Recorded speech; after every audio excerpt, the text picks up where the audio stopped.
221 AI model Gemini -2.5 flash. क्या वे अब खुलेआम लोगों को मेरी निगरानी के लिए भेज रहे हैं?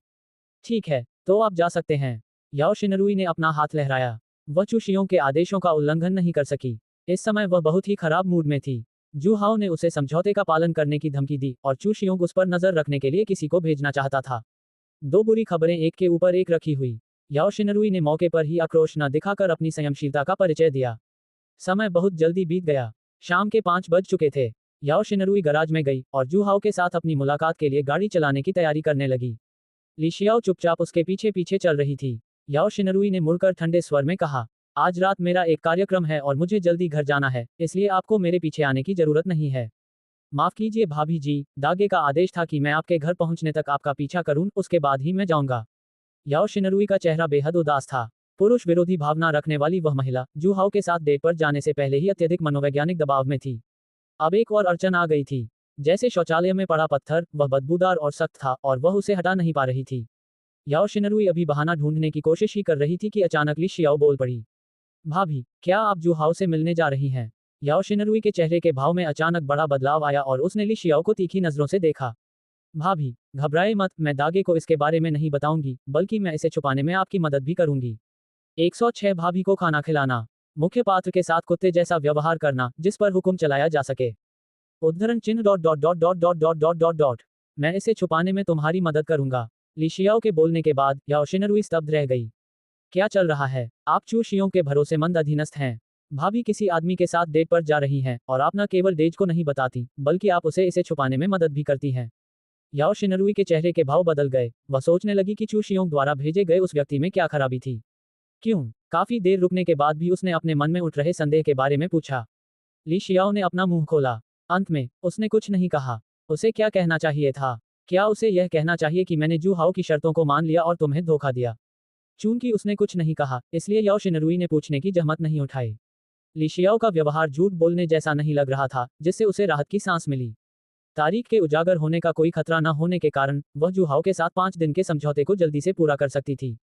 6 बज गए थे। जू हाओ द्वारा दी गई जानकारी के आधार पर याओ शिनरुई एक निजी रेस्तरां में पहुंची। ली शियाओ लगातार उनके ठीक पीछे पीछे चल रही थी। उसने ली शियाओ के पीछा करने का विरोध नहीं किया। जब तक उसने चू शियोंग को नहीं बताया, तब तक सब ठीक था। याओ शिनरुई को नहीं पता था कि जू हाओ क्या करना चाहती है, लेकिन किसी के उसका पीछा करने से उसे लगा कि जू हाओ ज्यादा दूर जाने की हिम्मत नहीं करेगी।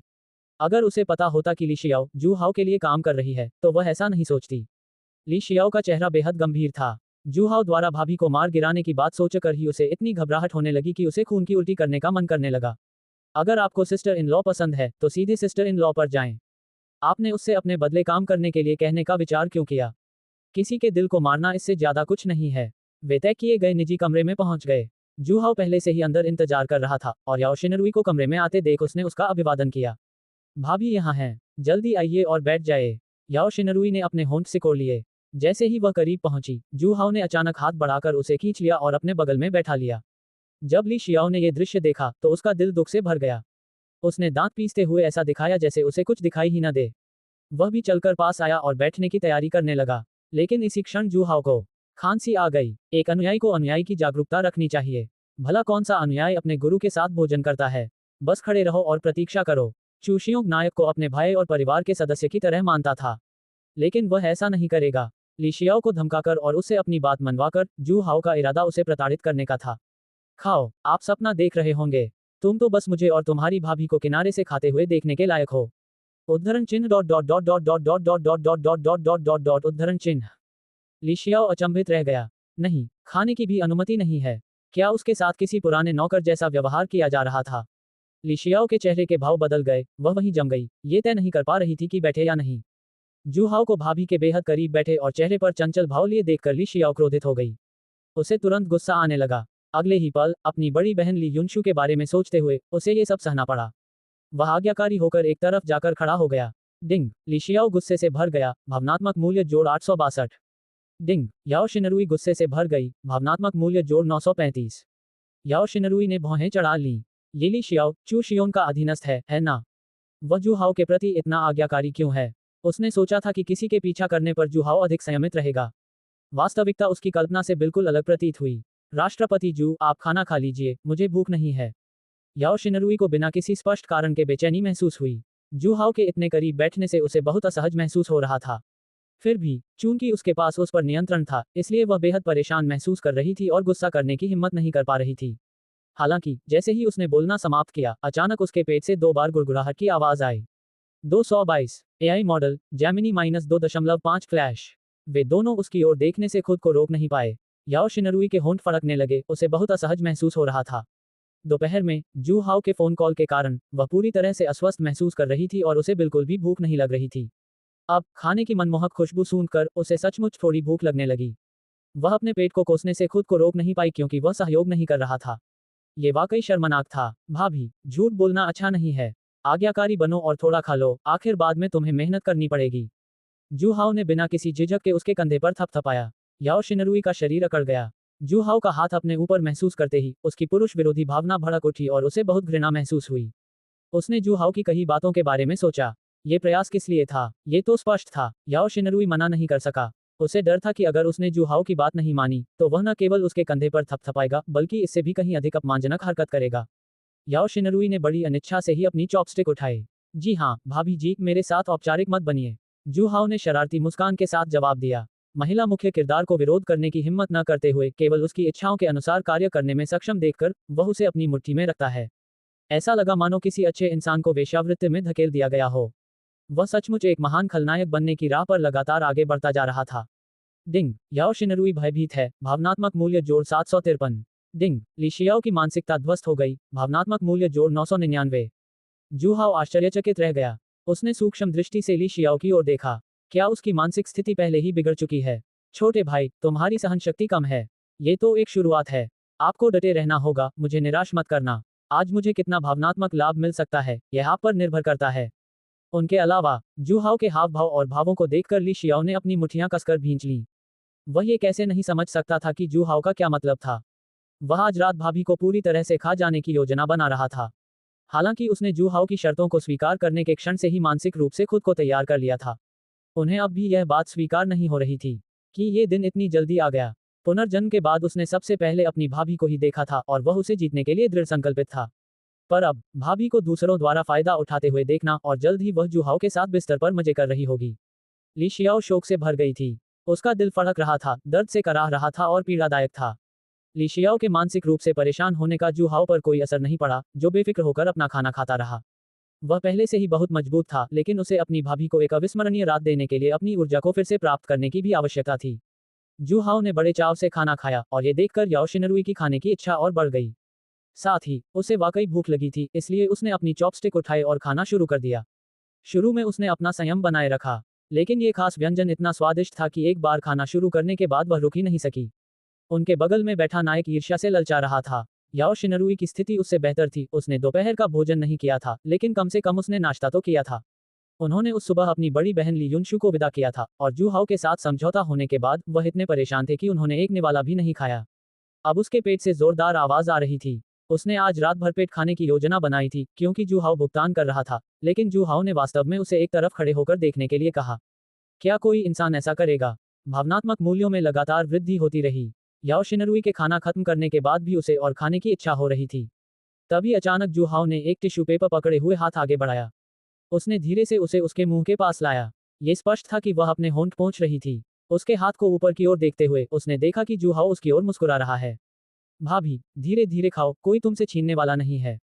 तुम तो बिल्कुल बिल्ली जैसी हो गई हो। जू हाओ ने मुस्कुराते हुए धीरे से पूछा। याओ शिनरुई स्तब्ध रह गया। उसके मन में जू हाओ की छवि हमेशा से एक महान शैतान की थी, इसलिए उसकी अचानक दिखाई गई कोमलता ने उसे बहुत असहज कर दिया। रुको, जू हाओ इतना दयालु क्यों होगा?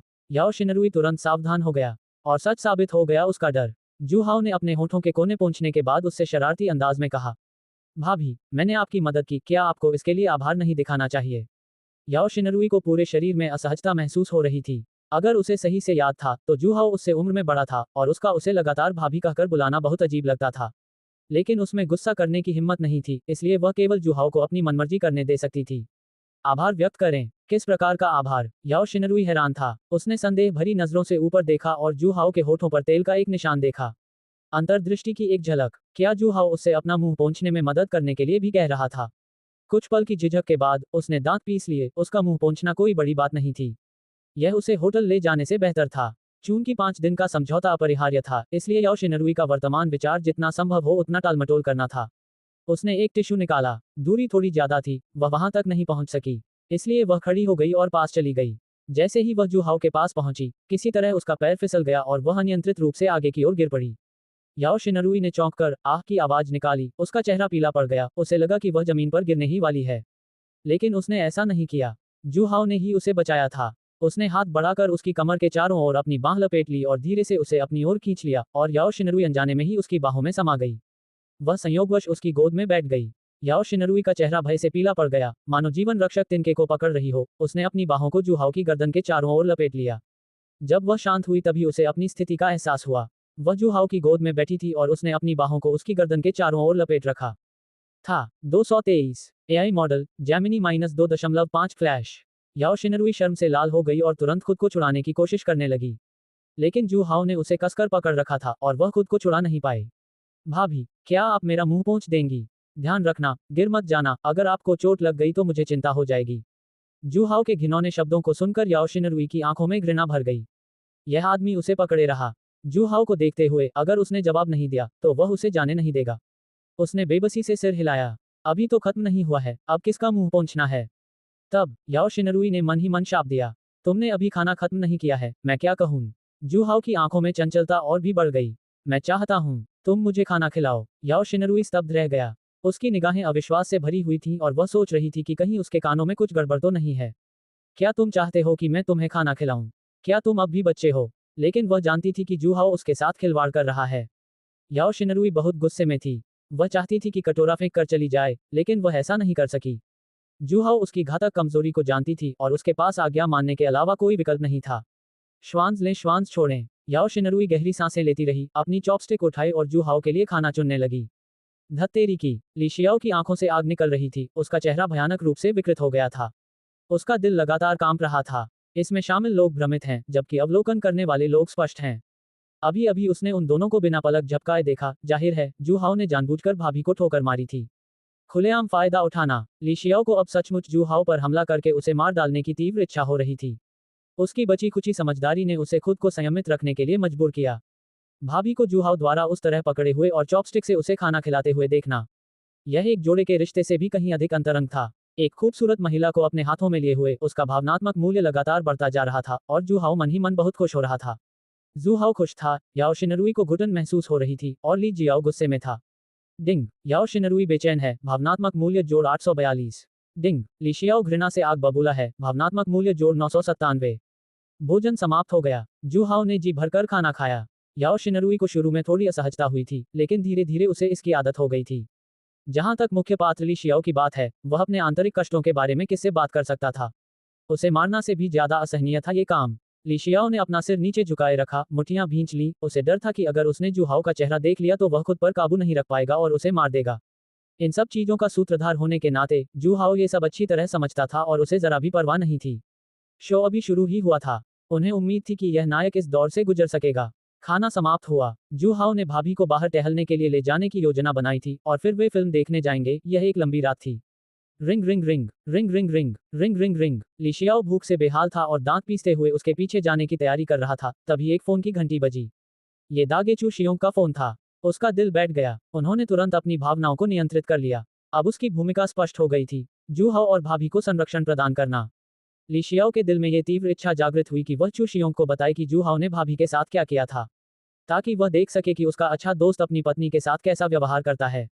लेकिन फिर भी उसने खुद को रोके रखा। अगर वह सचमुच खुलकर बोलता, तो जू हाओ का चू परिवार से अधिक मतभेद हो जाता और उसे कोई परिणाम भुगतना नहीं पड़ता। उसका अपना भाग्य भी दयनीय होगा। जू हाओ संभवतः जवाबी कार्रवाई करेगा और तुरंत बड़ी बहन को निशाना बनाएगा। कुछ गहरी सांसें लेते हुए ली शियाओ ने फोन का जवाब दिया। श्याओ, मिस याओ शिनरुई की क्या स्थिति है? चू शियोंग की आवाज सुनाई दी। ली शियाओ ने भाभी याओ शिनरुई की ओर देखा, जिन्हें जू हाओ ने गले लगाया हुआ था। और क्या स्थिति हो सकती है? किसी के प्रति स्नेह दिखाना। उसका दिल फिर से दुख से भर गया और उसने उस तकलीफ को सहते हुए कहा, दागे, भाभी बिल्कुल ठीक हैं, कोई बदलाव नहीं है। उन्होंने अभी अभी खाना खत्म किया है और घर जाने की तैयारी कर रही हैं। चू शियोंग ने अपने इस विश्वासपात्र पर भरोसा करते हुए कहा, तो शियाओ, तुम उसके घर पहुंचने तक उसका पीछा करो और उसकी रक्षा करो, फिर तुम वापस आ जाना। तुम उसे कल सुबह ले आना। दागे, चिंता मत करो, मैं भाभी की रक्षा जरूर करूंगा और यह सुनिश्चित करूंगा कि उन्हें कोई नुकसान न पहुंचे। ली शियाओ ने गुस्से में फोन काट दिया। वह भाभी की रक्षा करना चाहता था, लेकिन वह बेबस था। जू हाओ सचमुच नीच था। हलचल भरी सड़क पर जू हाओ और याओ शिनरुई साथ साथ चले। जू हाओ अच्छे मूड में था, जबकि याओ शिनरुई लगातार भौहें चढ़ाए बैठी थी। उसका ध्यान कहीं और था। आज जो कुछ हुआ वह बेहद अवास्तविक था। ये पहली बार था जब वह किसी पुरुष के इतने करीब थी। उसका और चू परिवार के मुखिया चू शियोंग का विवाह केवल आपसी सहमति से हुआ था। अंतरंगता की तो बात ही छोड़िए, उन्होंने कभी एक दूसरे को छुआ तक नहीं था। पुरुषों से डरने की वजह से उसे यह एहसास नापसंद था। हालांकि चूंकि जू हाओ को उसका रहस्य पता था, इसलिए वह मजबूरी में उसकी बात मान बैठी। वह सोच रही थी कि जू हाओ के पास और कौन कौन सी चालें हैं। याओ शिनरुई को बेचैनी महसूस हुई। पहचाने जाने से बचने के लिए दोनों ने एक अधिक सुनसान सड़क पर चलना चुना। अनजाने में ही वे नदी के किनारे पहुंच गए और रुक गए। चारों ओर लालटेन लटकी हुई थी, जो बेहद खूबसूरत और भव्य लग रही थी। दूर से कई लोगों को तस्वीरें लेते देख जू हाओ का दिल भावुक हो गया। उसने पीछे मुड़कर देखा तो ली शियाओ दूर से एक अधीनस्थ की तरह उसका पीछा कर रहा था। उसकी आंखों में क्रोध भरा हुआ था। जू हाओ ने परवाह नहीं की और उसे हाथ हिलाकर अभिवादन किया। उसके हाव भाव और चेहरे के भाव दोनों ही ऐसे थे मानो वह किसी पालतू जानवर को आदेश दे रहा हो। 224 एआई मॉडल जैमिनी -2.5 फ्लैश। ली शियाओ का चेहरा गुस्से से लाल हो गया। ऐसा लग रहा था जैसे उसने कुछ खा लिया हो और वह जू हाओ की ओर चल पड़ा। आज मेरा मूड अच्छा है और यहाँ का नज़ारा भी बहुत सुंदर है। एक तस्वीर खींचने में हमारी मदद कीजिए। जू हाओ ने आदेशात्मक लहजे में बात की। ली शियाओ अवाक रह गया। जू हाओ का क्या मतलब था? वह चाहता था कि वह उसकी और भाभी की तस्वीर ले। एक अंतरंग तस्वीर। ली शियाओ का चेहरा सख्त हो गया और उसके होंठ फड़कने लगे। उसने अपनी साली के साथ छेड़छाड़ की, उसे अपने बचाव में काम करने के लिए मजबूर किया और अब वह उससे अंतरंग तस्वीरें खिंचवाना चाहता है। ये तो धमकाने से भी कहीं बढ़कर था। क्या आपकी कोई राय है? मेरी कोई राय नहीं है। ली शियाओ ने सहमति में सिर हिलाया। भाभी, आज का दिन कितना खूबसूरत है और नज़ारा कितना प्यारा है, क्यों ना हम एक यादगार तस्वीर साथ में ले लें। जू हाओ ने याओ शिनरुई को खींच लिया। याओ शिनरुई अवाक रह गया। उन दोनों के बीच किस तरह का रिश्ता था, और वे यादगार के तौर पर तस्वीर ले रहे थे। याओ शिनरुई तस्वीरों के फैलने के डर से मना करना चाहती थी। अगर चू शियोंग उन्हें देख भी लेता तो भी वह उसे आसानी से नहीं छोड़ता। लेकिन वह कुछ नहीं कर सकती थी। जू हाओ पहले ही बोल चुका था। यदि जू हाओ नाराज हो जाती और सार्वजनिक धन के गबन का खुलासा कर देती तो उसका भाग्य और भी दुखद होता। अगर वह कुछ नहीं बोलती तो जू हाओ इसे उसकी स्वाभाविक प्रतिक्रिया मान लेता। वह उसे नदी के किनारे एक सिकोमोर के पेड़ के पास ले गया। याओ शिनरुई को जू हाओ ने बेखबर भाव से अपनी ओर खींच लिया और फिर जू हाओ द्वारा गले लगाए जाने पर उसने अपनी कमर के चारों ओर कसाव महसूस किया। जू हाओ ने कैमरे की ओर देखा और मुस्कुराने लगे। ली शियाओ का दिल बुरी तरह दुख रहा था। उसने अपनी देवी के साथ संबंध बनाया और अब वह उसे गले लगा रहा था और उससे तस्वीरें खींचवा रहा था। वह बिल्कुल भी इंसान नहीं था। विशेषकर जब उसने जू हाओ की मुस्कान देखी तो वह लगभग उछल पड़ा और गाली देने लगा। वो तो मेरा मजाक भी उड़ा रहा है। सभी को मई दिवस की शुभकामनाएं। 107 ईश निंदा। एक अविस्मरणीय रात। दागे ने पुकारा। एक गहरी सांस लेते हुए ली शियाओ ने अपनी हत्या करने की इच्छा को जबरदस्ती दबाया और तस्वीरें लेने के लिए कैमरा उठाया। ली शियाओ ने अपने पिछले जीवन में फोटोग्राफी सीखी थी और उसके कौशल अच्छे थे। नायक से जैसी उम्मीद थी, वह हर तरह के कौशल जानता था। जू हाओ ने कैमरा लिया और संतुष्टि से सिर हिलाया। उन्होंने लगातार दर्जनों तस्वीरें खींची, जिनमें जू हाओ और याओ शिनरुई एक जोड़े की तरह बेहद करीब खड़े थे। हर शॉट के साथ ली शियाओ का गुस्सा बढ़ता ही जा रहा था। याओ शिनरुई की बनावटी मुस्कान को बनाए रखना लगभग असंभव था। सौभाग्यवश जू हाओ ने कहा कि यह आखिरी गोली थी। इस बार दोनों एक कुर्सी पर बैठे थे, जिसमें जू हाओ ने याओ शिनरुई की कमर पकड़ रखी थी। वे बहुत ज्यादा अंतरंग थे। ली शियाओ गोली चलाने ही वाला था और जैसे ही उसने आखिरी सेकंड तक गिनती की, जू हाओ ने अचानक अपना सिर नीचे कर लिया। दोनों पहले से ही एक दूसरे को गले लगाए हुए थे और उसके सिर झुकाने के साथ ही उनके होंठ आपस में मिल गए। याओ शिनरुई की आंखें चौड़ी हो गईं। उसके भीतर एक जानी पहचानी अनुभूति उमड़ पड़ी। हालांकि पिछली बार चू परिवार में उसने इसका अनुभव किया था, फिर भी इस समय उसका दिल तेजी से धड़कने लगा। आसपास लोगों की निगाहों के बीच वह बेहद शर्मिंदा महसूस कर रही थी। वह बुरी तरह से खुद को छुड़ाना चाहती थी, लेकिन वह जू हाओ की ताकत का मुकाबला नहीं कर सकती थी, इसलिए उसे बस उसे अपनी मनमानी करने देनी पड़ी। ली शियाओ सुनना पड़ गई थी। उन्हें जू हाओ से ऐसी चाल चलने की उम्मीद नहीं थी। वह सचमुच दौड़कर जाना चाहता था और उन दोनों चिपके हुए लोगों को अलग करना चाहता था। और जू हाओ की जगह ले लो। वह उसकी भाभी थी, न केवल उसने, बल्कि उसके दादा ने भी उसका हाथ नहीं छुआ था।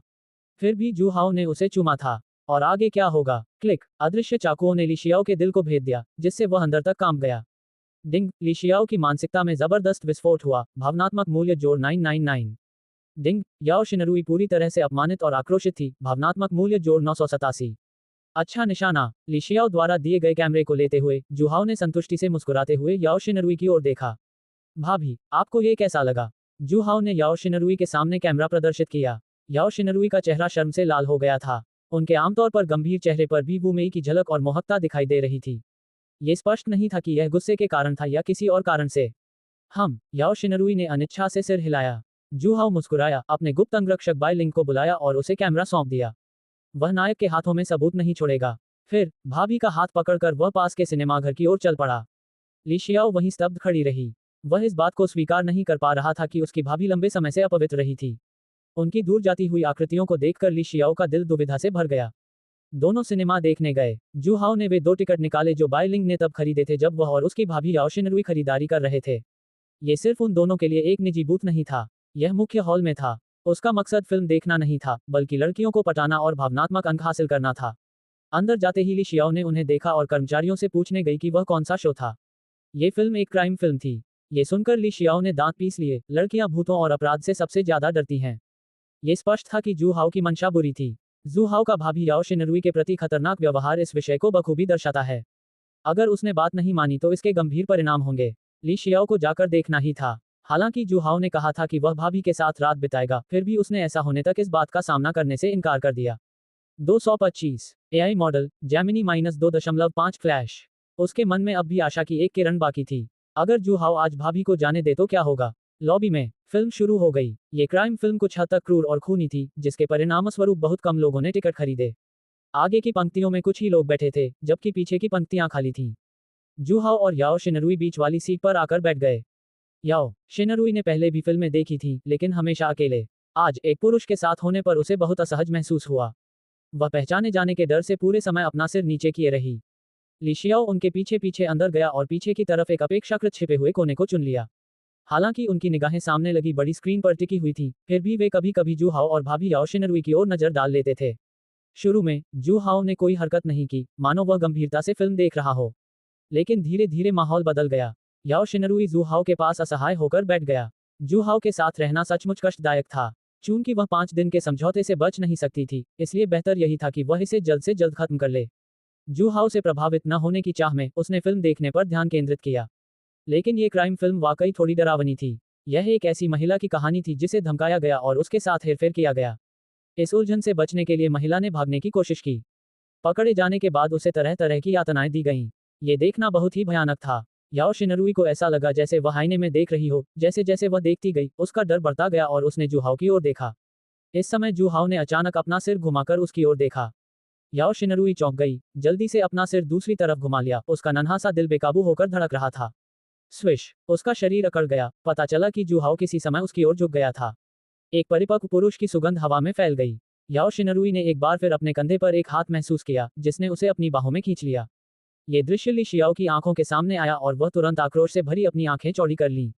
धत्तेरी की, वह ये जानता था, जू हाओ का फिल्म देखने आना इतना आसान नहीं होगा। जैसा कि उम्मीद थी, वह भाभी पर अपना हाथ आजमाने के लिए बेताब था। कोन की वजह से वह ठीक से यह नहीं देख पा रहा था कि वे दोनों क्या कर रहे थे, लेकिन यह निश्चित रूप से कुछ अच्छा नहीं था। ली शियाओ ने एक अनदेखी जगह देखी और पाया कि भाभी के कान वास्तव में लाल हो गए थे। भनभनाहट, वे असल में सिनेमाघर में थे। ली शियाओ को लगा जैसे उसके सिर में खून का दौरा तेज हो गया हो, उसका दिमाग चकरा रहा हो और झंझना रहा हो। 1 घंटे से अधिक की फिल्म के बाद वे दोनों अविभाज्य थे। जू हाओ सतह पर तो सभ्य प्रतीत होता था, लेकिन गुप्त रूप से छोटी मोटी शरारतें करता था। याओ शिनरुई लगभग खुद को रोक नहीं पाए। जब जू हाओ रुका तभी वह शांत हुई और शर्म और झुंझलाहट से जू हाओ को घूरने लगी। इस तेज रोशनी में किसी भी प्रकार की विनाशकारी शक्ति नहीं थी। उसकी आंखें नम थीं और उनमें केवल वू मेई का आकर्षण झलक रहा था। फिल्म खत्म हो गई है, अब भाभी को घूंघट से पर्दा उठाने के लिए ले जाने का समय आ गया है। जू हाओ ने याओ शिनरुई के कंधे पर हाथ रखा और दोनों सिनेमाघर से बाहर निकल गए। वह मजे कर रहा था। पीछे बैठी ली शियाओ कुत्ते का खाना खाने से लगभग मरने की कगार पर थी। वह जू हाओ की छोटी छोटी हरकतों को देख नहीं सका, लेकिन एक मूर्ख भी अंदाजा लगा सकता था कि क्या हुआ होगा। अपनी प्रिय भाभी और उस नीच जू हाओ को अपने सामने अंतरंग होते हुए देखकर उसके अंदर कातिलाना भावना का संचार लगातार बढ़ता ही जा रहा था। डिंग, याओ शिनरुई बेहद शर्मिंदा हुई। भावनात्मक मूल्य जोड़ 888। डिंग, ली शियाओ का दिमाग क्षतिग्रस्त हो गया है। भावनात्मक मूल्य जोड़ 999। वे सिनेमाघर से बाहर निकल गए। जू हाओ याओ शिनरुई को सीधे पास के एक होटल में ले गया। क्या यह आखिरकार आ रहा है? अपने सामने होटल को देखकर याओ शिनरुई को बेचैनी महसूस हुई। उसने आशा भरी निगाहों से जू हाओ की ओर देखा। जू हाओ ने उसकी ओर देखकर मुस्कुराया। तुम जाकर कमरा ले आओ। याओ शिनरुई हतप्रभ था। क्या उसने गलत नहीं सुना? वह चाहता था कि वह कमरा ले ले। आखिरकार ये पहला समझौता है, मैं अब भी आपकी राय का सम्मान करता हूँ। आप तय करें कि कौन सा कमरा चुनना है। उद्धरण चिन्ह डॉट डॉट डॉट उद्धरण चिन्ह। याओ शिनरुई हक्का बक्का रह गया। क्या वह इससे भी ज्यादा बेशर्म हो सकता है? उनकी राय का सम्मान करते हुए क्या हमें इस बात का भी सम्मान नहीं करना चाहिए कि वह इसके लिए तैयार थी या नहीं? उसके द्वारा चुने गए कमरे का सम्मान करना, ये पहली बार था जब उसने इसके बारे में सुना था।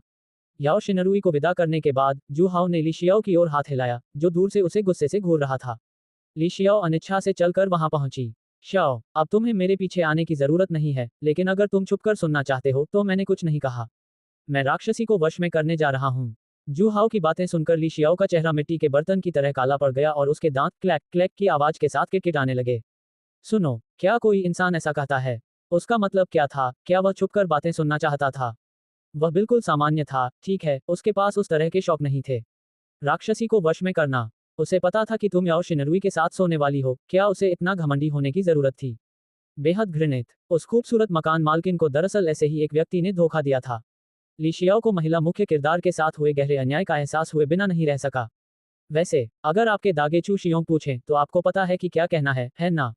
जू हाओ ने आधी मुस्कान के साथ उसकी ओर देखा। डिंग, ली शियाओ की मानसिकता में जबरदस्त उछाल आया, भावनात्मक मूल्य 1000 गुना बढ़ गया।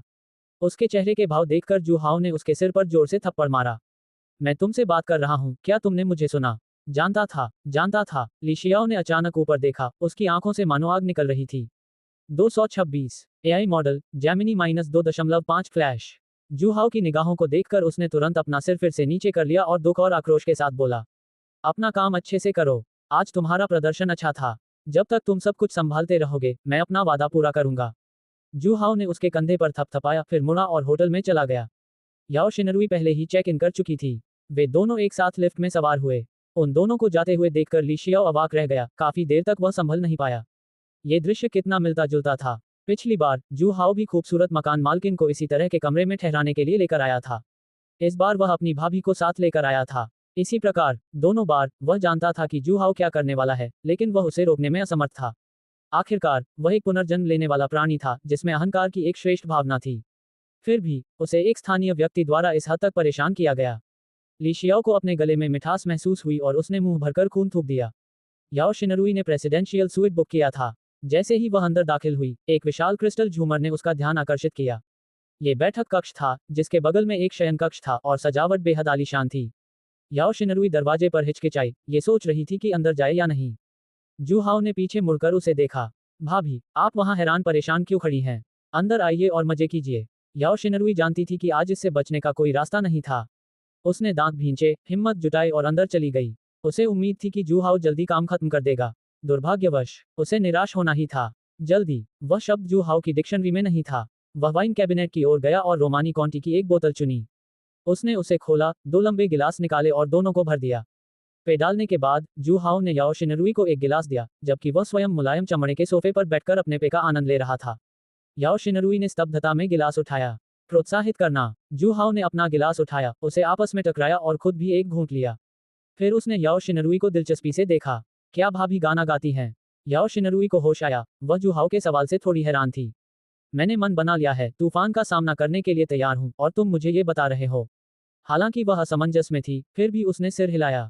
समाज में प्रवेश करने के बाद, चूशियों के साथ अपनी तयशुदा शादी के बाद से उसने फिर कभी अपनी सहेलियों के साथ गाना नहीं गाया।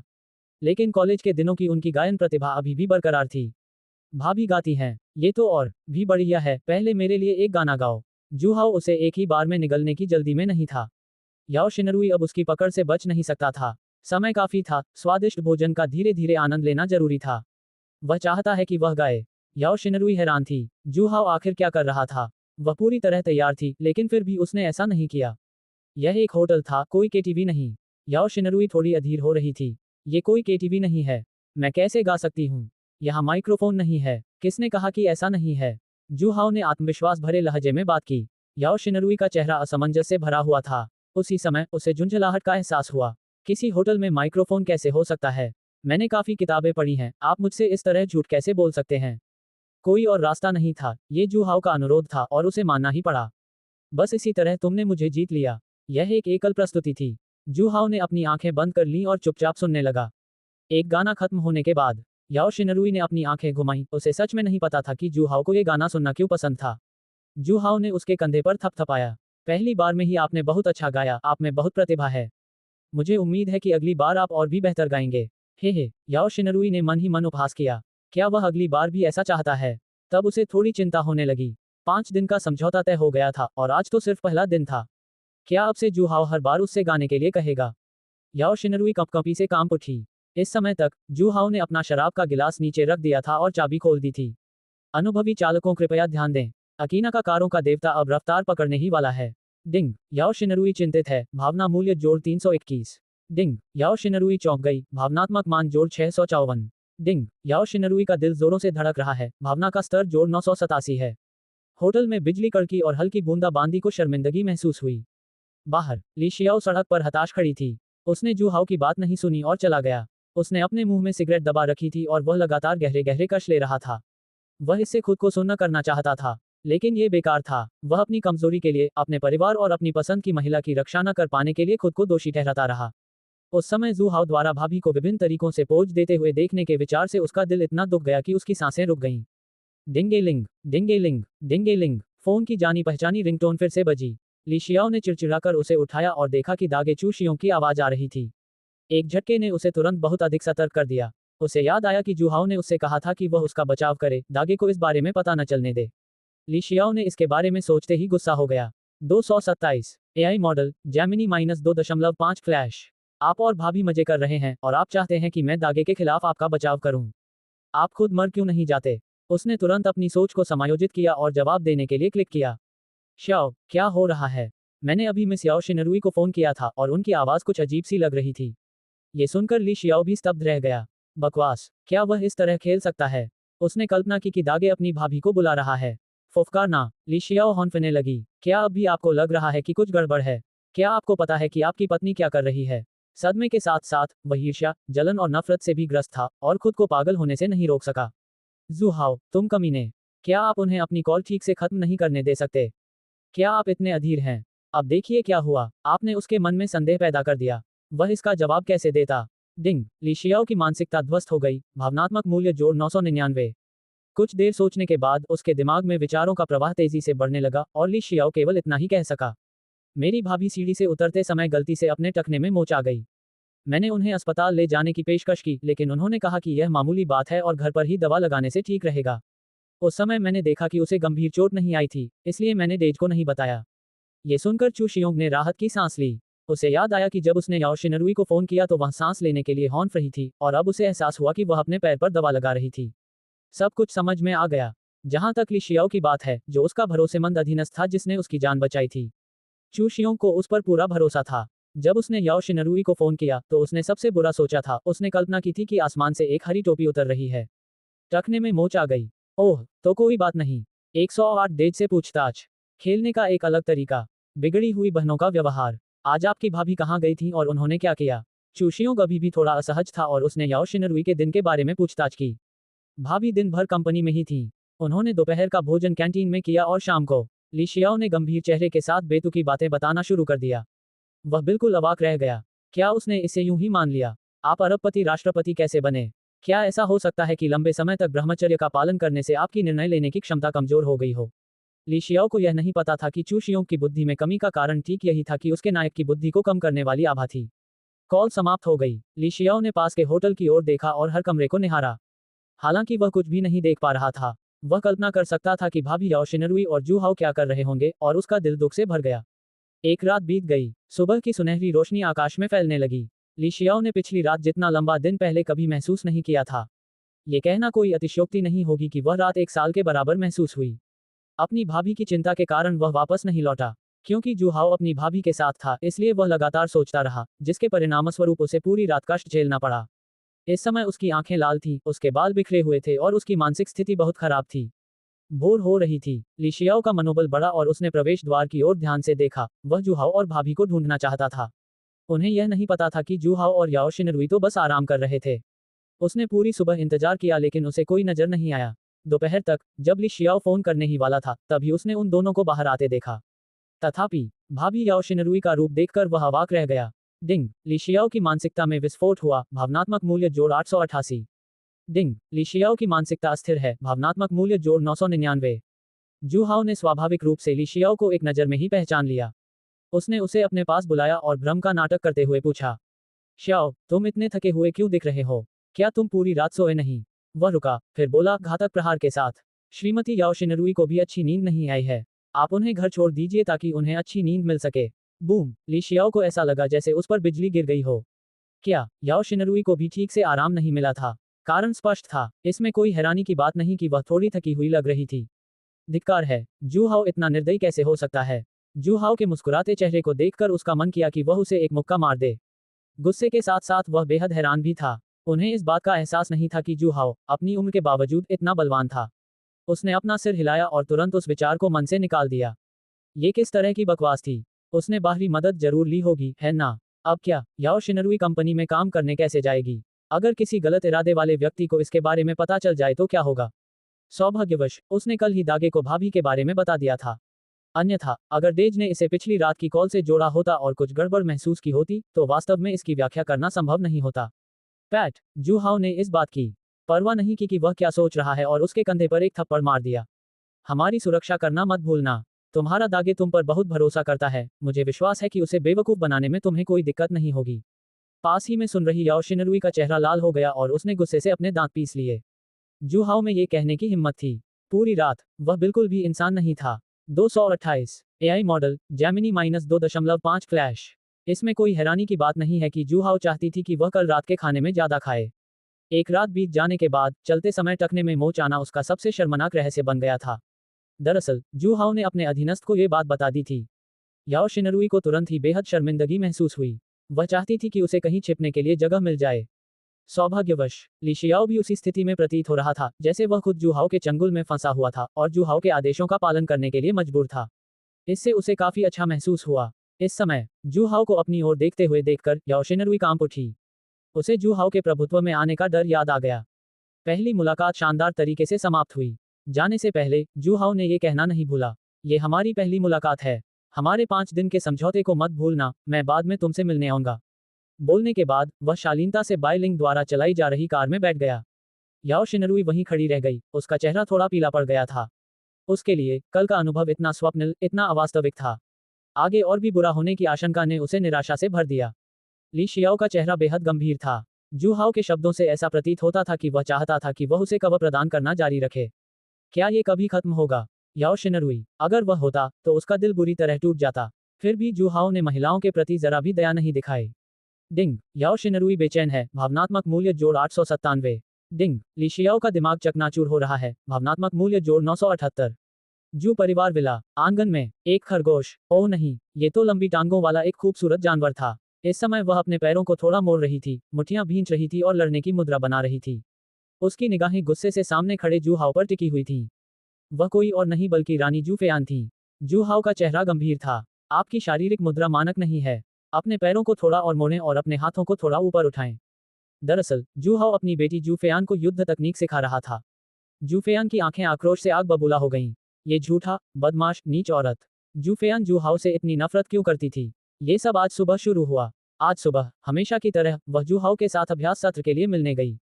ठीक नाजुक क्षण में उसने युद्ध संबंधी नैतिकता की अवहेलना करते हुए अचानक हमला कर दिया।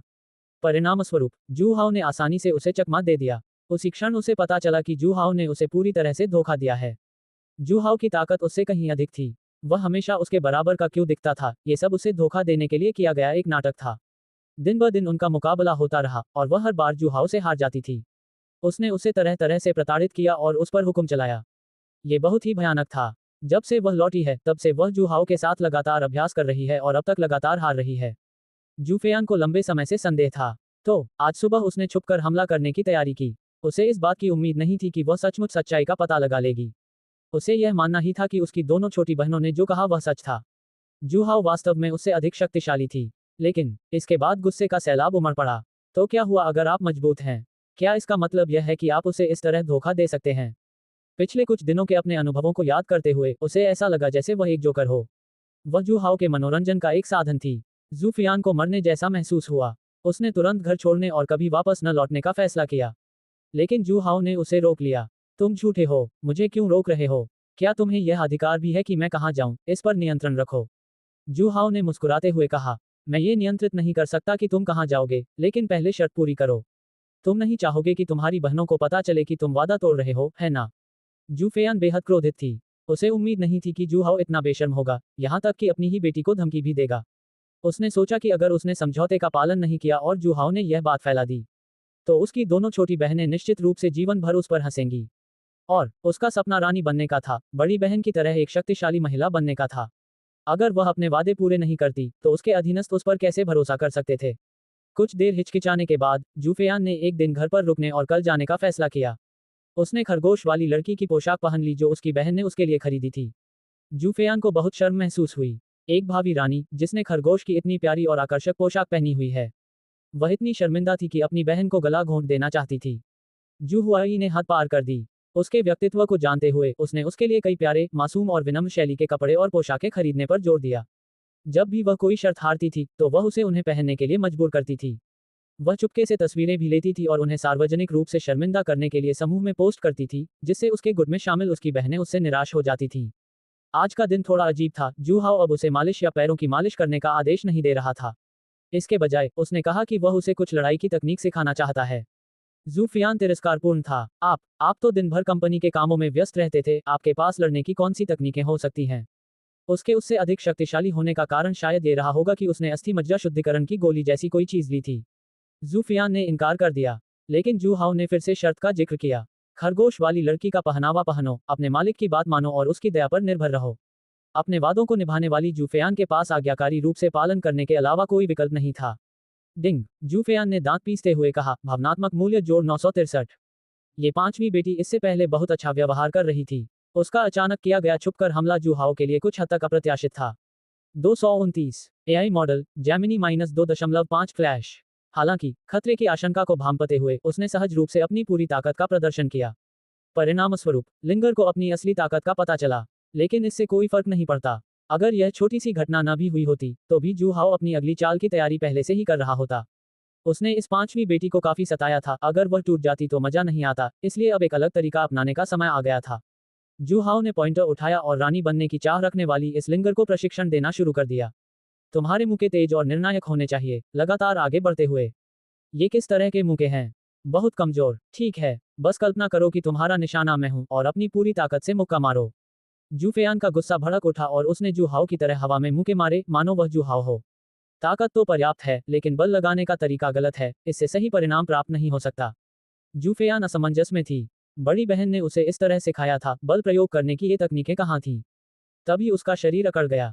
उसने देखा कि जू हाओ ने पीछे से उसकी मुट्ठियां पकड़ लीं। जू फेयान का दिमाग चकरा गया। क्या जू हाओ ने सच में उसे गले लगाने की हिम्मत की? ये स्पष्ट रूप से वह तरीका था जिससे जू हाओ ने अपनी बहनों को सुलेख और पियानो सिखाया था। उसे इस तरह से पढ़ाने की अनुमति किसने दी? जब उसे अपनी असलियत का एहसास हुआ, तो उसका गुस्सा और भी भड़क उठा। वह जू हाओ से खुद को छुड़ाने और उसे नीच और बेशर्म कहकर कोसने ही वाली थी। अगले ही पल वह चुप हो गई। जू हाओ ने अपनी मुट्ठी कसी और आगे की ओर एक घूंसा मारा। उस मुक्के की ताकत को महसूस करते हुए जू फेयान चौंक गई। पहले इसे उसकी पूरी ताकत का मुक्का माना जाता था, फिर इस मुक्के ने अपनी पूरी ताकत का 12 भाग उजागर कर दिया। ताजे फूलों के लिए शून्य। क्या हो रहा था? जू फेयान के चेहरे के भाव बदल गए, वे आश्चर्य और अनिश्चितता से भर गए। क्या वाकई जू हाओ के पास बल प्रयोग करने की कुछ तकनीकें हो सकती हैं? उसके गुस्से को नजरअंदाज करते हुए जू हाओ ने उसे पढ़ाना जारी रखा और वह ध्यान से देखती रही। बिल्कुल सही, उसे स्पष्ट रूप से अपनी ताकत में वृद्धि महसूस हो रही थी। जू हाओ के प्रत्यक्ष मार्गदर्शन में जू फेयान ने धीरे धीरे बल प्रयोग की तकनीकों में महारत हासिल कर ली। 1 घंटा पलक झपकते ही बीत गया। किसी काम में पूरी तरह डूब जाने पर समय बहुत जल्दी बीत जाता है। जू फेयान की तरह उसे भी समय बीतने का बिल्कुल भी एहसास नहीं हुआ।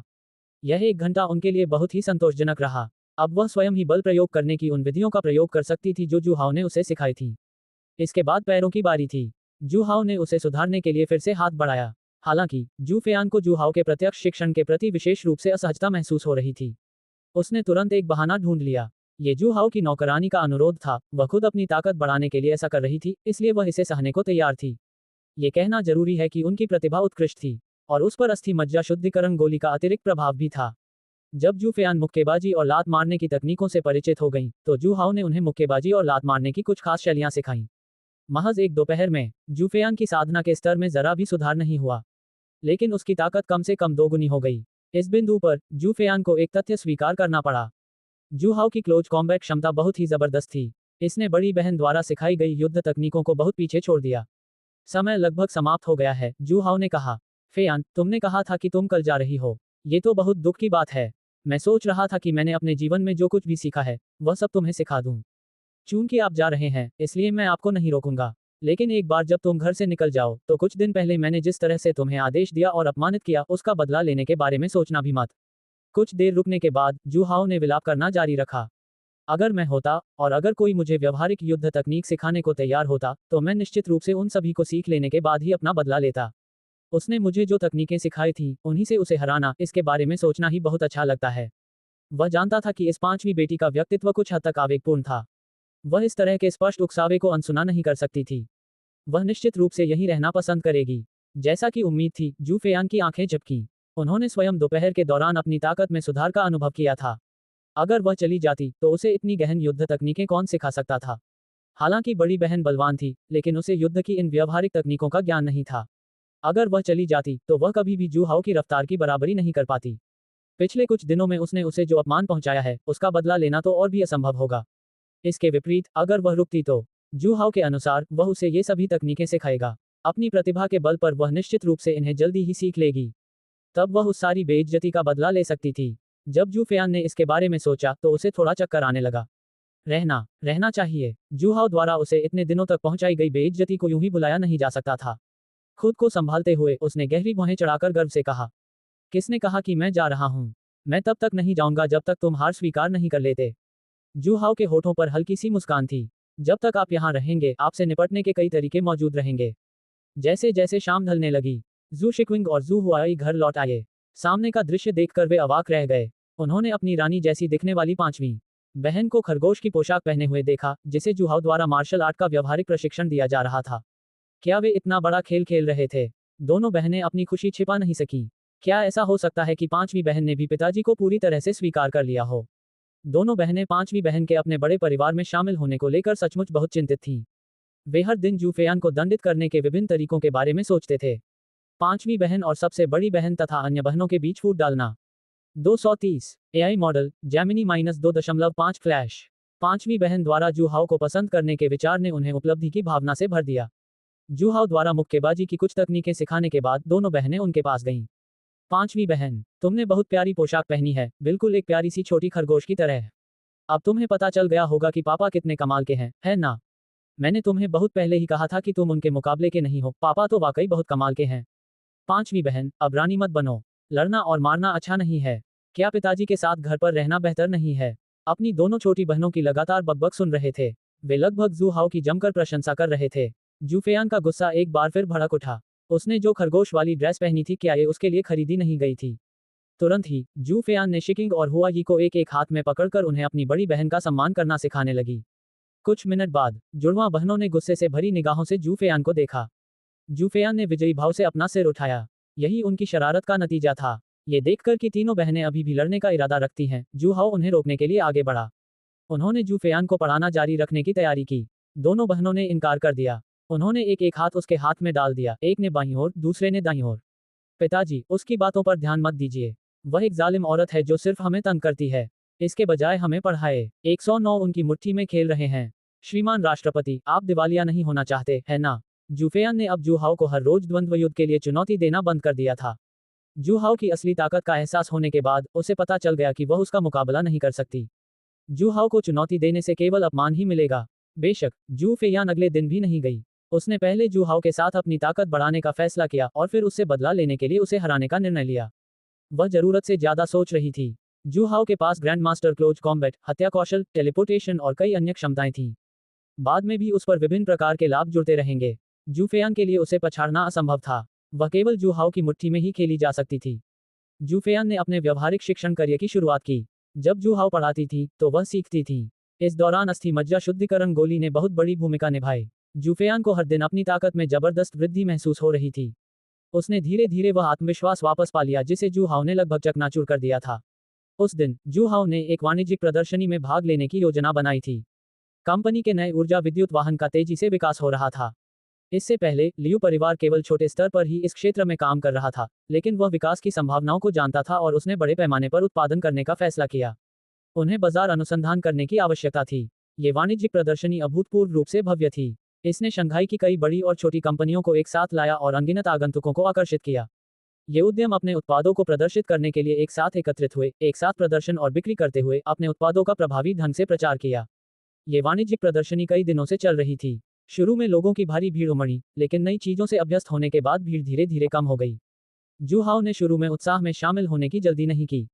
अपनी हैसियत और रुतबे के चलते वह बिना किसी परेशानी के आसानी से जीवनसाथी ढूंढ सकता था। ये वाणिज्यिक प्रदर्शनी शंघाई सेंट्रल प्लाजा में आयोजित की गई थी। किंगटियन इलेक्ट्रॉनिक्स कंपनी लिमिटेड के स्टोर फ्रंट पर लिन चुकिंग अपनी डेस्क पर बैठी थी, उसकी भौहें सिकुड़ी हुई थीं। वह एक दिन से अधिक समय से वाणिज्यिक प्रदर्शनी में थी। हाल ही में कंपनी को चू परिवार द्वारा दबाया और निशाना बनाया गया था और कई पूर्व अच्छे साझेदारों ने अपना सहयोग तोड़ दिया था। इससे लिन चुकिंग बहुत परेशान हो गई। अगर यह कुछ देर बाद होता, जब उनकी नई तकनीक सफलतापूर्वक विकसित हो जाती, तो इन टूटे हुए सहयोगों का कोई महत्व नहीं होता। एक बार उत्पादन हो जाने के बाद उनकी नई बैटरी निश्चित रूप से उद्योग में उथल पुथल मचा देगी। चू परिवार उसे दबा नहीं पाएगा। पर अब वह नई बैटरी तकनीक अभी भी अनुसंधान और विकास के अंतिम चरण में थी। लिन चुकिंग अनुसंधान एवं विकास के लिए बड़ी मात्रा में पूंजी जुटाने के लिए अपना सारा स्टॉक बेचना चाहती थी। अप्रत्याशित रूप से यह घटना घटित हुई। चू परिवार के दमन और नाकाबंदी ने उसे बहुत परेशानी में डाल दिया। साझेदारों ने सहयोग समाप्त कर दिया और उन्होंने उनकी कंपनी के बिक्री चैनलों को भी अवरुद्ध कर दिया। इसके परिणामस्वरूप बड़ी मात्रा में ऐसा माल जमा हो गया जिसे बेचा नहीं जा सका। नई प्रौद्योगिकी अनुसंधान एवं विकास के लिए पर्याप्त धन के बिना वह चू परिवार की नाकाबंदी को तोड़ नहीं सकी। यदि ये दुष्चक्र जारी रहा तो कंपनी के दिवालिया होने की संभावना थी। तभी उसे पता चला कि शंघाई में एक वाणिज्यिक प्रदर्शनी आयोजित हो रही है। लिन चुकिंग को उम्मीद दिखी और उसने भाग लेने के लिए आवेदन किया। शुरू में उन्होंने कंपनी के सेल्स चैंपियन को इसकी देखरेख के लिए भेजा। वहां बिल्कुल भी हलचल नहीं थी। उनकी कंपनी का स्टोर एक बेहद दूरस्थ स्थान पर स्थित था, जहां बहुत कम लोग उसे देखते थे। सहयोग करने पर विचार करना तो दूर की बात है। लिन चुकिंग ने स्वयं आकर इसका निरीक्षण करने का निर्णय लिया। वहां जमा हुए लोगों की संख्या में काफी वृद्धि हुई। हालांकि वे सभी उसकी सुंदरता और एक बर्फीली रानी राष्ट्रपति के रूप में उसकी पहचान से आकर्षित थे। लिन चुकिंग को बेशक इन सब बातों का कारण पता था। चू परिवार ने अपना ठिकाना बदल लिया था। ये सोचकर कि उसने अनजाने में चू परिवार को नाराज कर दिया था, लिन चुकिंग बेहद निराश थी। उसने ठंडेपन से झेंग फीफान की ओर देखा, जो कुछ दूरी पर निष्क्रिय बैठा था। ये सब इसी आदमी की वजह से हुआ। उसने चू परिवार के युवा स्वामी को गंभीर रूप से घायल कर दिया था। लिन चुकिंग को उस सुरक्षा गार्ड के बारे में कुछ हद तक असहाय महसूस हो रहा था, जिसने हाल ही में कंपनी में काम करना शुरू किया था। कंपनी में अपने पहले ही दिन उसने पूरे सुरक्षा गार्ड विभाग की पिटाई कर दी। सुरक्षा गार्ड के कप्तान को घसीटते हुए अस्पताल ले जाया गया। सबक सिखाने के बाद सभी सुरक्षा गार्डों ने उसे अपना बॉस मान लिया। अब अगर वह झेंग फीफान को बर्खास्त करना चाहती तो वे सुरक्षा गार्ड सहमत नहीं होते। मौजूदा विशेष परिस्थितियों को ध्यान में रखते हुए लिन चुकिंग ने झेंग फीफान को बर्खास्त करने के विचार को दबा दिया। कंपनी द्वारा इस कठिनाई को दूर करने के बाद वह झेंग फीफान को बर्खास्त कर देगी। अगर वे सुरक्षा गार्ड उसके लिए गिड़गिड़ाते तो वह उन सभी को एक साथ नौकरी से निकाल देती। वह उनकी बात नहीं मानती। उसे याद आया कि यह सच था कि उसने उस समय सुरक्षा गार्ड से चू शियाओटियन को रोकने के लिए कहा था। 231 एआई मॉडल जैमिनी -2.5 फ्लैश। आपको बस आज्ञाकारी होकर उसे रोकना था, बस इतना ही। उसे इतनी बुरी तरह क्यों पीटा? उसने अप्रत्याशित रूप से एक शक्तिशाली शत्रु को आकर्षित कर लिया। लिन चुकिंग के चेहरे के भाव अच्छे नहीं थे। बिजनेस एक्सपो के माध्यम से इन्वेंट्री को क्लियर करना और बड़ी मात्रा में पूंजी की वसूली करना असंभव था। उसे दूसरे तरीके सोचने पड़े। एक शोरगुल भरी आवाज आई। लिन चुकिंग ने भौहें चढ़ाकर उधर देखा। उसने देखा कि 40 वर्ष की आयु का एक अधेड़ उम्र का व्यक्ति, जिसका पेट बड़ा था, उसकी ओर आ रहा था। लिन चुकिंग ने अपने विचारों को दबाया और उसकी भौहें तन गईं। उसने किसी से अधेड़ उम्र के व्यक्ति का मनोरंजन करने के लिए चाय डालने को कहा। राष्ट्रपति यू। लिन चुकिंग अभी उनका अभिवादन करने ही वाली थी कि तभी एक मोटे ताजे अधेड़ उम्र के व्यक्ति ने हाथ हिलाकर उसे रोक दिया। राष्ट्रपति लिन, आपको परेशान होने की कोई जरूरत नहीं है। लिन चुकिंग का दिल बैठ गया और उसे एक बुरी आशंका सताने लगी। राष्ट्रपति यू उनकी कंपनी के सबसे करीबी साझेदार थे। जब वे मिलते थे तो बहुत विनम्र होते थे, लेकिन आज उनका रवैया कुछ अलग था। यह उसकी अपेक्षा से परे नहीं था। राष्ट्रपति यू कहे जाने वाले अधेड़ उम्र के व्यक्ति ने गहरी आवाज में कहा। चू परिवार ने पहले ही मुझसे सहयोग करने के लिए संपर्क कर लिया है और कीमत भी अधिक अनुकूल है, इसलिए मैं क्षमा चाहता हूं, राष्ट्रपति लिन। लिन चुकिंग का चेहरा गंभीर था और उसके होठों के कोने पर एक बनावटी मुस्कान दिखाई दी। राष्ट्रपति यू, हम काफी समय से सहयोग कर रहे हैं। अगर राष्ट्रपति यू को कीमत उचित नहीं लगती है तो हम इस पर फिर से चर्चा कर सकते हैं। अब और बात करने की कोई जरूरत नहीं है। राष्ट्रपति यू मुस्कुराए। कुछ सोचते हुए वह मुड़ा और चला गया। अब वह चू परिवार के युद्ध रथ पर सवार हो चुका था। अगर उन्हें पता चल गया कि उसका अभी भी लिन चुकिंग के साथ संबंध है तो उसका अंजाम अच्छा नहीं होगा। हालांकि जाने से पहले उन्होंने एक वाक्य कहा। हमारे वर्षों के सहयोग के खातिर मुझे अभी भी राष्ट्रपति लिन को ये याद दिलाने की आवश्यकता है कि शंघाई में चू परिवार की शक्ति की जड़ें बहुत गहरी हैं। राष्ट्रपति लिन, आप जीत नहीं सकते। माफी मांगने का कोई मौका ढूंढिए। हम जैसे व्यापारियों को सिर झुकाना सीखना होगा। राष्ट्रपति यू चले गए। लिन चुकिंग काफी देर तक एक ही स्थान पर जड़वत खड़ी रही। दरअसल वह पहले ही माफी मांग चुकी थी। हालांकि उसका व्यक्तित्व कठोर था और उसके तरीके निर्मम, ठंडे और भावनाहीन थे। वह अनुचित नहीं थी। जिस दिन चू शियाओटियन की पिटाई हुई और उन्हें अस्पताल में भर्ती कराया गया, उसी दिन वह माफी मांगने के लिए अस्पताल गई थी। लेकिन उसे क्षमा नहीं मिली। क्षमा संभव थी, लेकिन इसके लिए उसे चू शियाओटियन की प्रेमिका बनने के लिए सहमत होना पड़ा। इससे लिन चुकिंग की आर्थिक स्थिति पर पहले ही असर पड़ चुका था। बेशक वह सहमत नहीं होगी। शैतान का नाम लो और वह प्रकट हो जाएगा। जब वह चू शियातियान के बारे में सोच ही रही थी कि चू शियातियान अपने लोगों के साथ वहां पहुंच गया। चू शियाओटियन कुछ दिनों तक अस्पताल में रहीं। पेशेवर चिकित्सा उपचार और अच्छे स्वास्थ्य लाभ के कारण उन्हें शीघ्र ही अस्पताल से छुट्टी दे दी गई। अस्पताल से छुट्टी मिलने के बाद भी चू शियातियान वही चू शियातियान थी। हालांकि लिन चुकिंग के प्रति उनका रवैया बदल गया था। पीछे मुड़कर देखें तो चाहे वह उसकी कितनी ही चापलूसी करता हो या कितने ही विस्तृत कबूलनामे करता हो, लिन चुकिंग ने उन सभी को निर्दयतापूर्वक अस्वीकार कर दिया। उसने उसे ठीक से देखा तक नहीं। लेकिन अस्पताल में भर्ती होने के बाद चू परिवार के दबाव में आकर लिन चुकिंग को उनसे माफी मांगने के लिए अस्पताल आना पड़ा। इससे उन्हें सत्ता की शक्ति का एहसास हुआ। अच्छा, क्योंकि निरंतर प्रयास से अंततः सहमति प्राप्त होती है, तो फिर उसे अपनी शक्ति का दुरुपयोग करके उसे धमकाने के लिए दोष न दें। आज चू शियाओटियन अपने अधीनस्थ ली शियाओ के साथ करते हुए पहुंचा। लिन चुकिंग अब भी डटी हुई थी। जब वह और अधिक समय तक टिक नहीं पाएगी, तब वह उससे भीख मांगने आएगी। ये सोचकर उसे विजय का एहसास हुआ। उसके साथ मौजूद ली शियाओ चुप रहा। जिन्हें देवता नष्ट करना चाहते हैं, उन्हें पहले वे पागल कर देते हैं। ये खलनायक लगभग मौत के मुंह में जा चुका था और उसे इस बात का एहसास भी नहीं था। उन दोनों को देखते ही जेंग फीफान का दिल तुरंत सतर्क हो गया। उनकी निगाहें उन पर टिकी हुई थीं। चू शियाओटियन सीधे लिन चुकिंग की मेज की ओर चली गई। चुकिंग, बहुत दिनों से नहीं देखा। चू शियाओटियन लापरवाही से उसके सामने बैठ गया। अब वह चापलूसी और खुशामद नहीं दिखा रहा था जो उसने लिन चुकिंग के प्रति तब दिखाई थी जब वह उसका चमचा हुआ कुत्ता था। पहले वह लिन चुकिंग का दिल जीतना चाहता था, अब वह लिन चुकिंग को अपने वश में करना चाहता था। उसके हाव भाव को देखकर लिन चुकिंग ने गहरी भौहें चढ़ा लीं।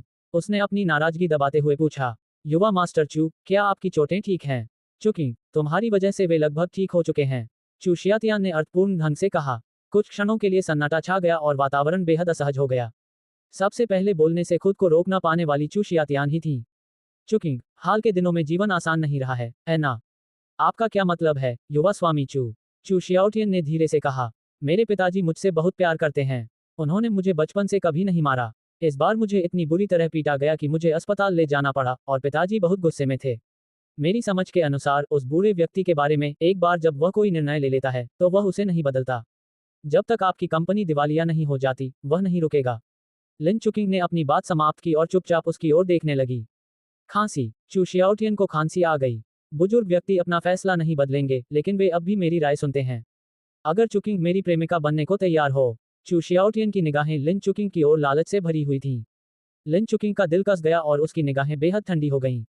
इस व्यक्ति ने आखिरकार अपनी असली महत्वाकांक्षा का खुलासा कर दिया। वह उसकी कंपनी को दबाकर उसे विवश करना चाहता था। वह उसे किस तरह की इंसान समझता था। 232 एआई मॉडल जैमिनी -2.5 फ्लैश। अगर वह हर छोटी मोटी परेशानी आने पर दूसरों की मदद पर निर्भर रहती और ऐसी मामूली कठिनाइयों को सहन नहीं कर पाती, तो वह चुकिंग नहीं होती।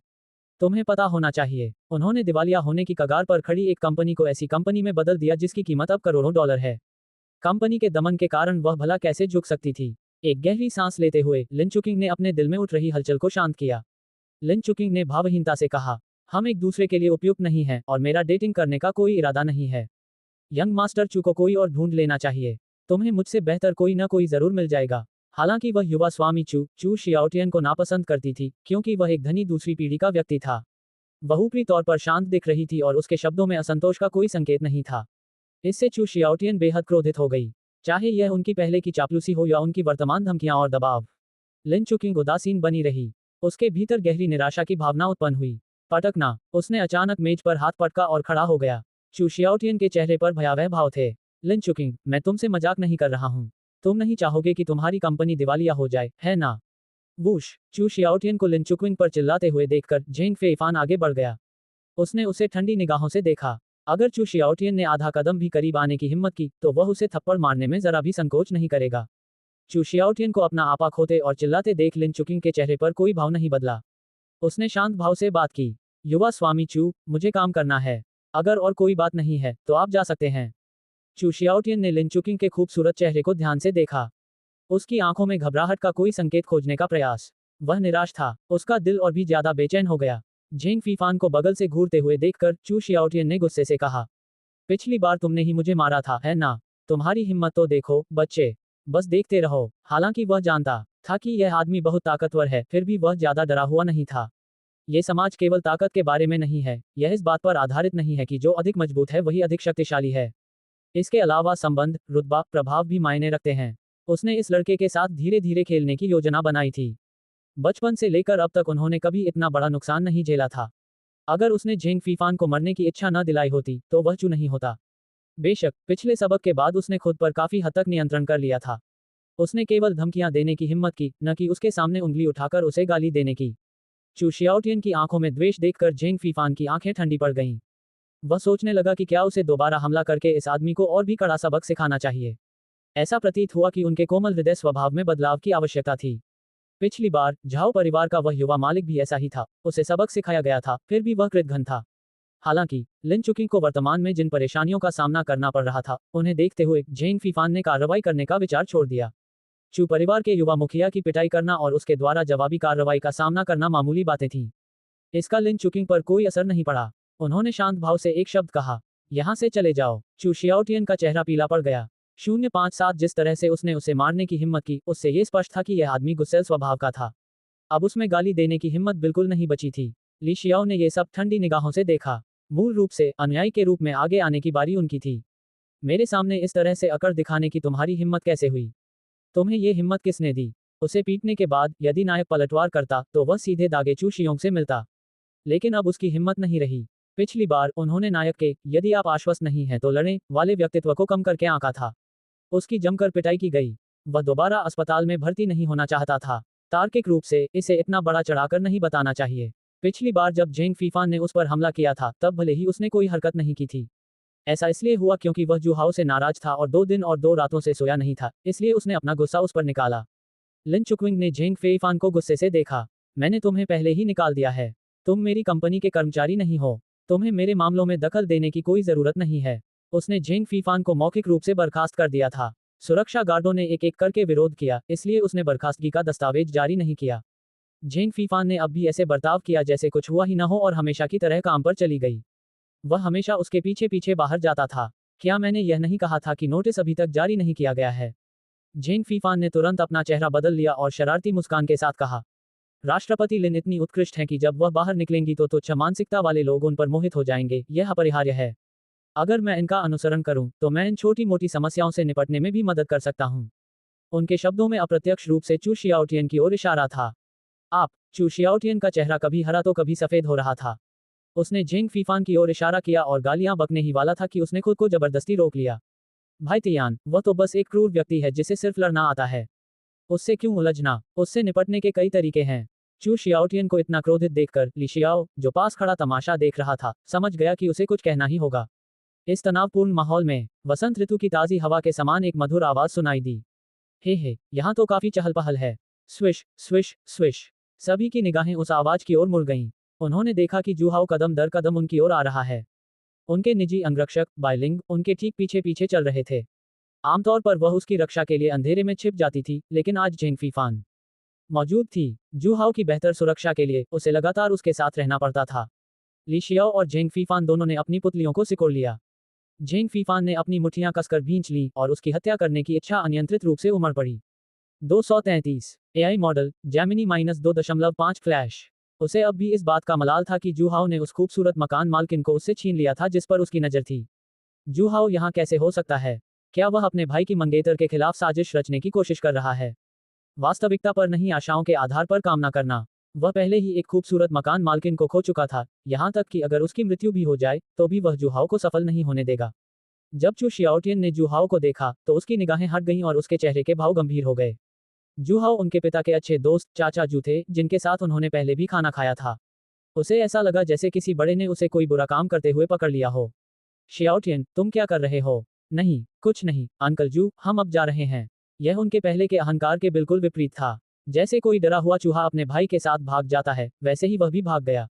110 एक कमरे में एक अकेला पुरुष और महिला। आइसबर्ग महिला मुख्य पात्र की रणनीति। डिंग, ली शियाओ गुस्से से भरी हुई है, भावनात्मक मूल्य जोड़ 789। चू शियाओटियन द्वारा खींचे जाने पर ली शियाओ के मन में तिरस्कार का भाव उत्पन्न हुआ। इतना ही, अभी अभी तुम्हारा जो अहंकार था वह कहाँ चला गया? ये तो बस जू हाओ है ना? वो तो तुम्हारे परिवार के बराबर ही है, उससे डरने की क्या बात है?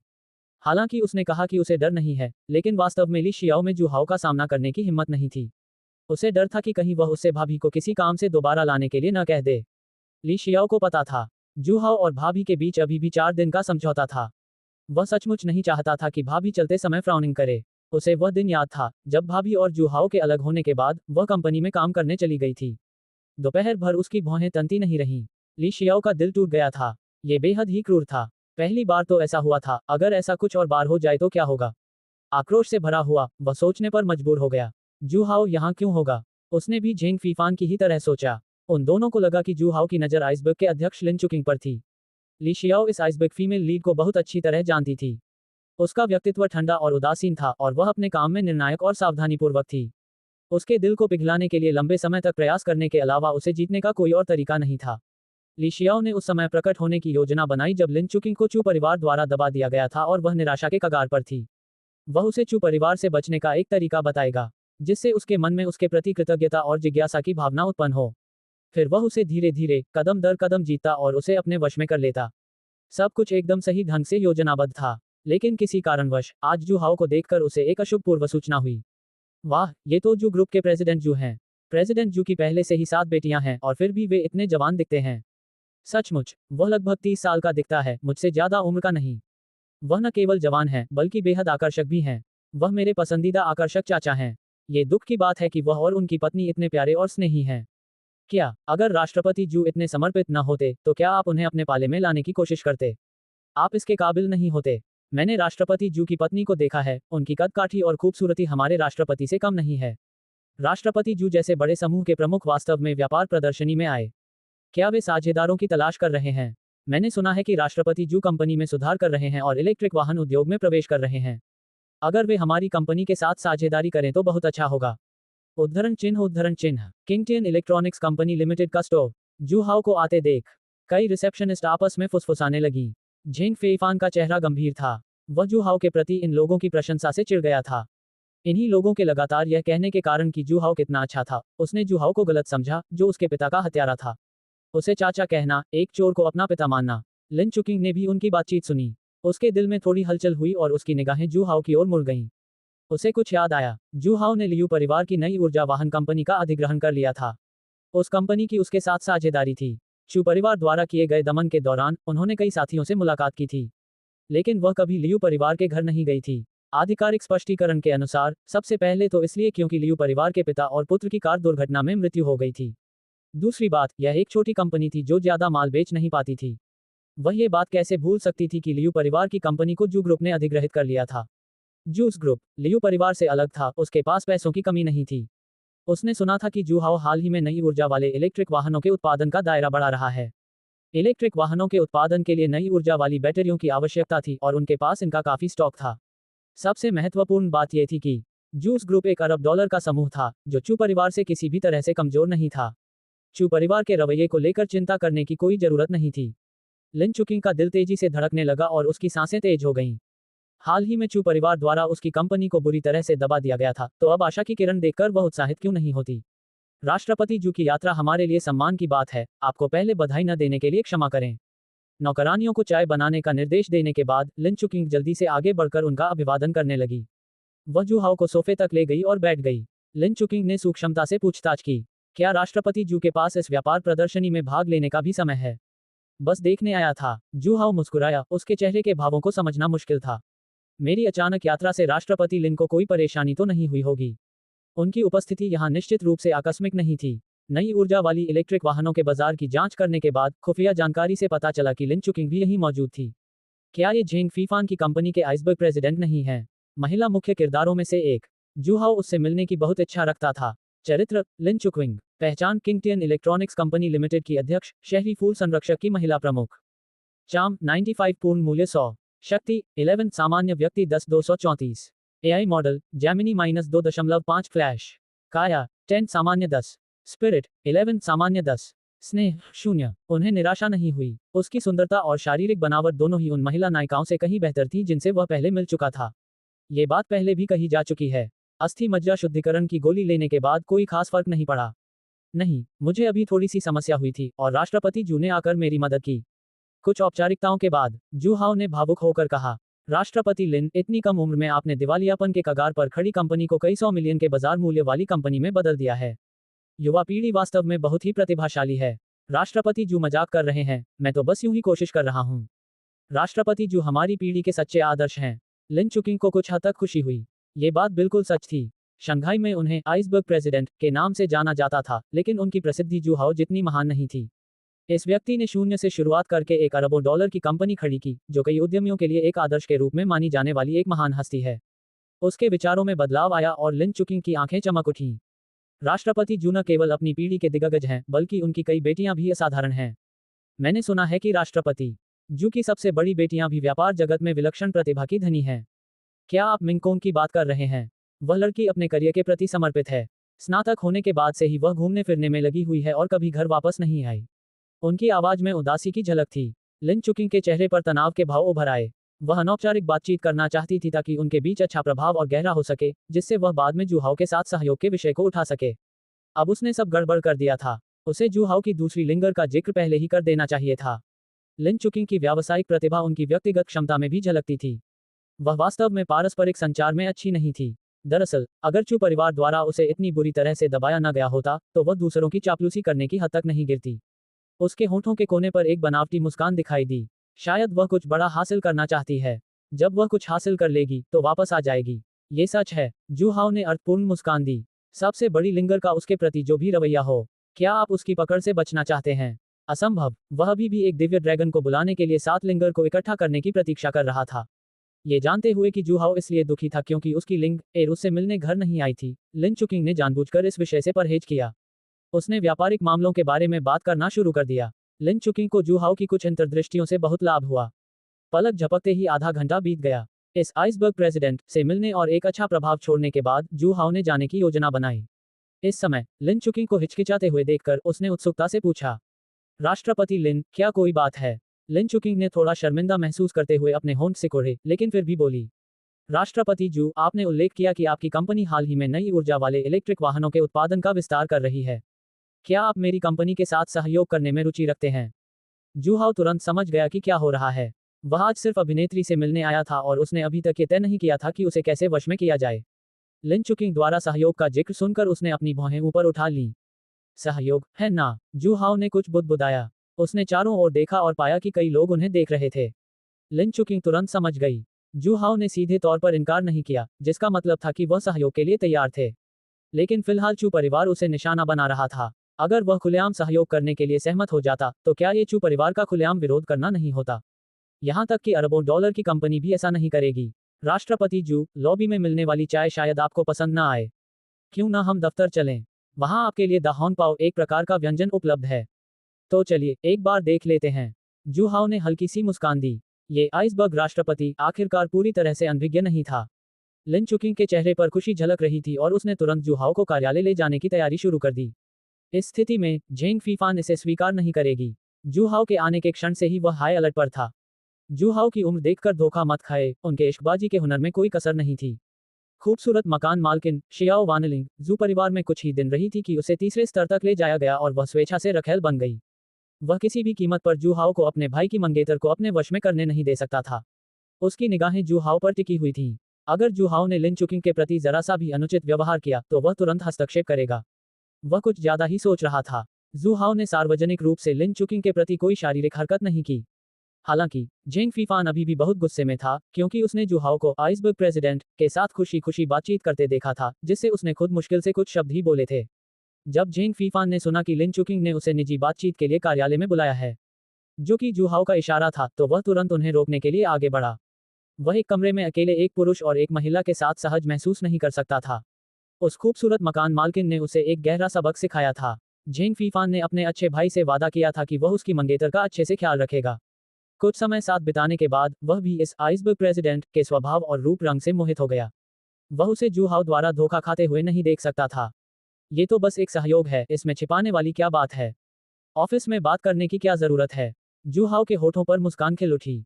उसने उसकी तरफ देखा तक नहीं, चाय का कप उठाया और एक हल्की सी घूंट ली। उन्हें बोलने की जरूरत नहीं थी। आइसबर्ग प्रेसिडेंट उनकी ओर से बोलेंगे। लिन चुकविंग ने बात की। आपका क्या मतलब है? क्या आपको यहाँ बोलने का अधिकार है? क्या आपने मुझे राष्ट्रपति जू को चाय पर आमंत्रित करते हुए नहीं सुना? लिन चुकिंग का चेहरा गुस्से से भरा हुआ था, उसकी निगाहें बर्फीली थीं। असल में इसी व्यक्ति ने चू परिवार को, जो कि उसका एक दुर्जय शत्रु था, उसके सामने ला खड़ा किया था। शायद यह एक दुर्घटना थी। अब जबकि उसे धन जुटाने का एक तरीका मिल गया था, उसका दोबारा कूदकर उसे रोकने का क्या मतलब था? क्या ऐसा हो सकता है कि वह किसी कंपनी द्वारा भेजा गया एक गुप्त एजेंट हो, जिसका मकसद उसकी कंपनी को गिराना हो? एक पल के लिए लिन चुकिंग की नजर झेंग फेफान की ओर संदिग्ध हो गई। लिन चुकिंग की संदेह भरी निगाहों का सामना करते हुए झेंग फीफान के होंठ फड़फड़ाए और उसने स्पष्टीकरण दिया। मेरा मतलब वो नहीं था। ये जू हाओ अच्छा इंसान नहीं है, ये एक पाखंडी है जो अपनी मुस्कान में छुरा छुपाए बैठा है। मुझे डर है कि अगर तुम उसके साथ अकेले कमरे में रही तो वो तुम्हारे साथ कुछ बुरा कर देगा। लिन चुकिंग स्तब्ध रह गई।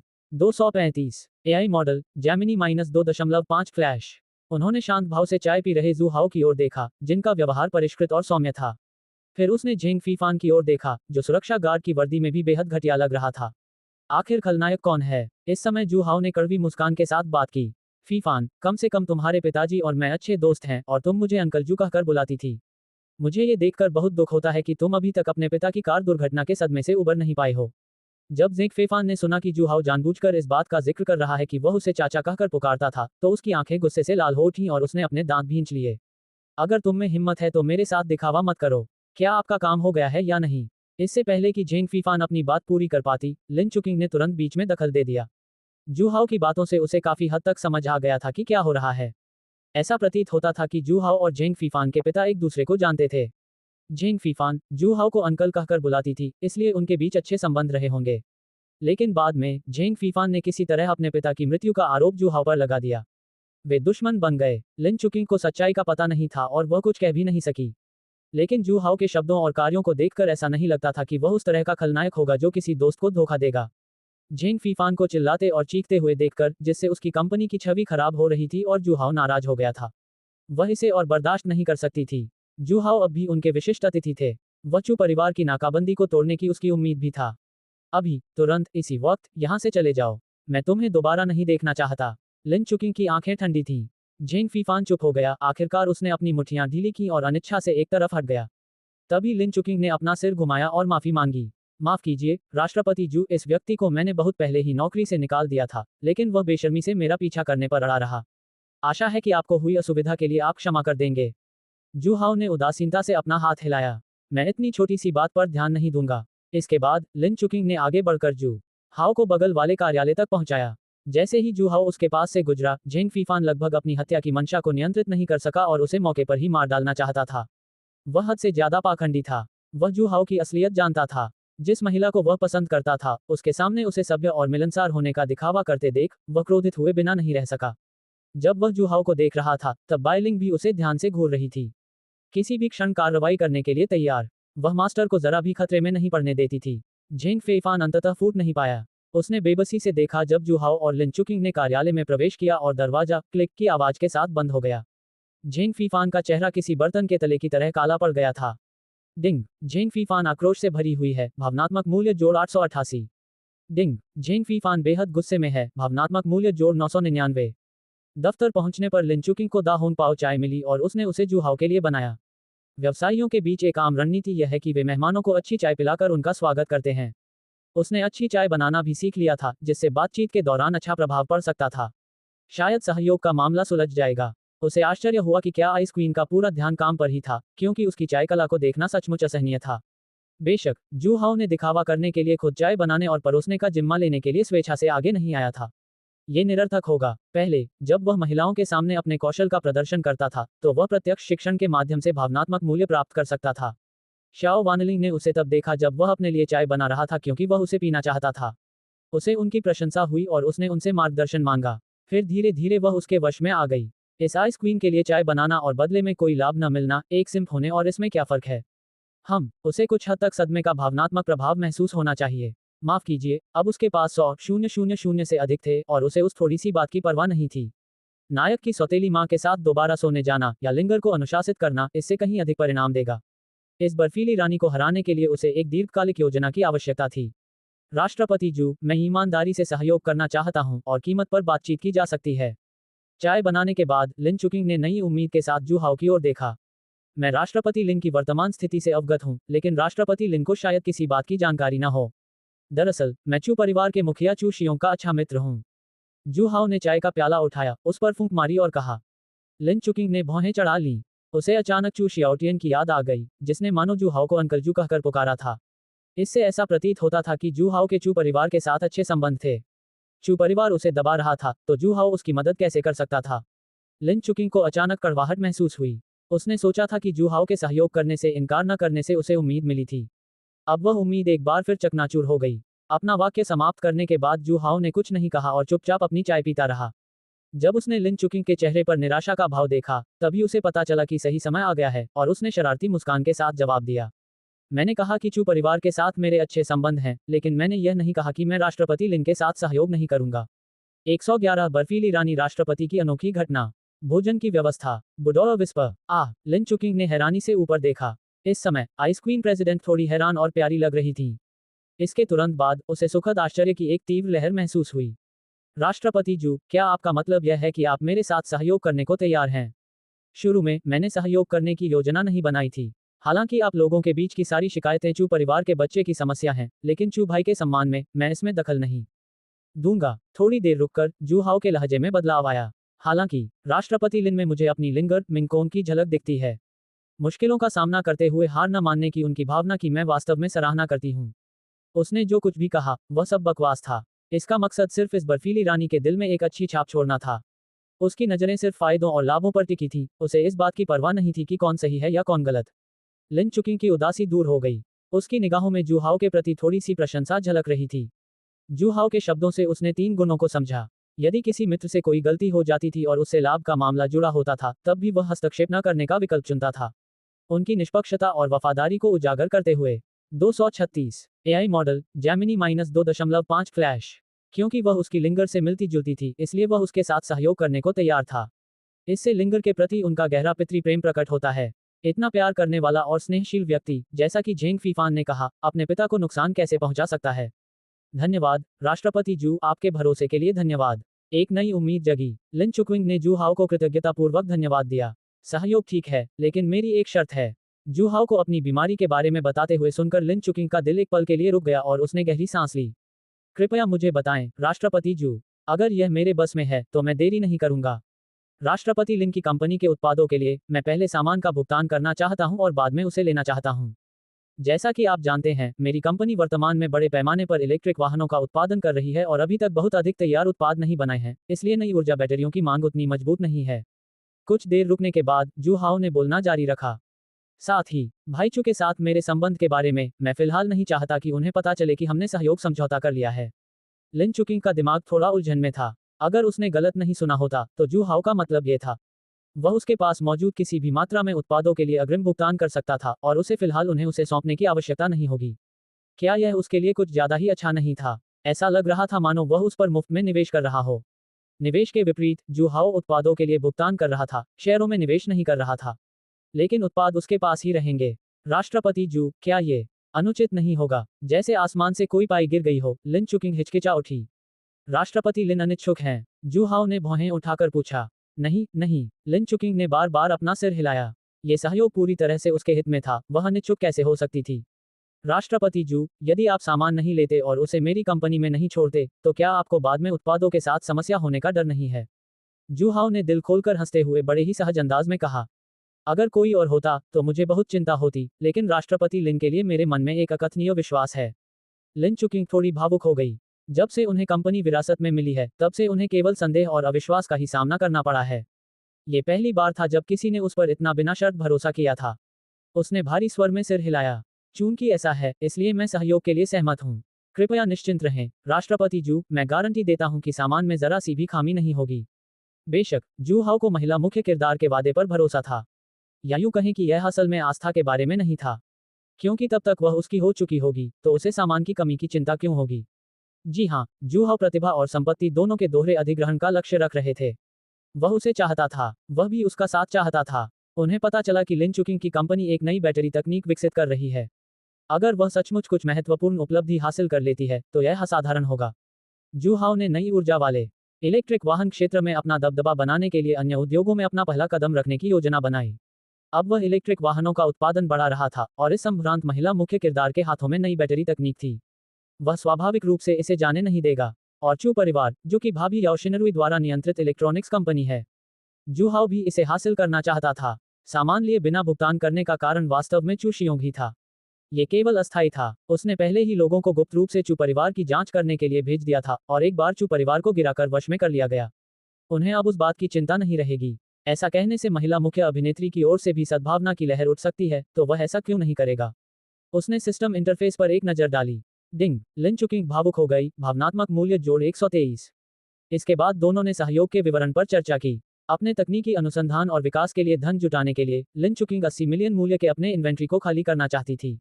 जू हाओ ने कहा कि इसमें कोई समस्या नहीं है, वह अपने लौटने के बाद अपनी कंपनी से पैसे ट्रांसफर करवाएगा। उन्होंने लिन चुकिंग को यह भी दोहराया कि वह इसे सार्वजनिक न करें। लिन चुकिंग ने गंभीरता से सिर हिलाया। वह बस धनराशि जुटाएगी और चुपचाप अनुसंधान और विकास पर ध्यान केंद्रित करेगी, न कि हर जगह इसका प्रचार करेगी। वह न केवल इसका प्रचार नहीं करेगी, बल्कि ऐसा दिखावा भी करेगी जैसे उसने कोई पैसा जुटाया ही न हो, ताकि चू परिवार को किसी भी गड़बड़ी का पता न चल सके। चूंकि जू हाओ को उस पर इतना भरोसा था, इसलिए उसका ये छोटा सा एहसान करना उचित ही था। सहयोग को अंतिम रूप देने के बाद दोनों कार्यालय से बाहर निकल गए। कार्यालय के दरवाजे पर झेंग फीफान बेचैनी से इधर उधर टहल रही थी। उसे पता नहीं था कि अंदर क्या हो रहा है। लिन चुकिंग का जू हाओ के साथ अकेले रहना उसे बेहद बेचैन कर रहा था। उसका चेहरा बेहद उदास था। कई बार वह दरवाजे के पास खड़ा हो जाता था, मानो अंदर घुसने की जल्दी में हो। लेकिन उसे लिन चुकिंग को नाराज करने का डर था, इसलिए उसने खुद को रोक लिया। 1 घंटे से अधिक समय बीत चुका था। जैसे ही वह खुद को और रोक नहीं सका और अंदर घुसने ही वाला था कि दरवाजा खुल गया। उसने तुरंत अपनी निगाहें एक जगह टिका दी। उसने उन दोनों को बातें करते और हंसते हुए बाहर आते देखा। झेंग फीफान का दिल बैठ गया और उसकी निगाहें इधर उधर घूमने लगी। सौभाग्य से लिन चुकिंग सामान्य लग रही थी, उसका किसी ने फायदा नहीं उठाया था। वे दोनों बाहर चले गए। राष्ट्रपति लिन, मुझे विदा करने की कोई जरूरत नहीं है। जू हाओ अचानक पीछे मुड़ा और भावुक होकर बोला। उसने अपना हाथ बढ़ाया। आज राष्ट्रपति लिन के साथ मेरी बहुत सुखद बातचीत हुई। हालांकि इस बार हम सहयोग नहीं कर सकते, लेकिन एक और अवसर जरूर मिलेगा। अपने सामने बढ़े हुए हाथ को देखकर लिन चुकिंग एक पल के लिए स्तब्ध रह गई। जब उसे एहसास हुआ कि यह हाथ मिलाने के लिए था, तो वह हिचकिचाने लगी। हालांकि वह व्यावसायिक जगत में काम करती थी, लेकिन उसने कभी किसी से हाथ नहीं मिलाया था, क्योंकि वह स्वभाव से ही आत्मसम्मानित थी। समय बीतने के साथ साथ यह खबर फैल गई कि वह हाथ नहीं मिलाती थी।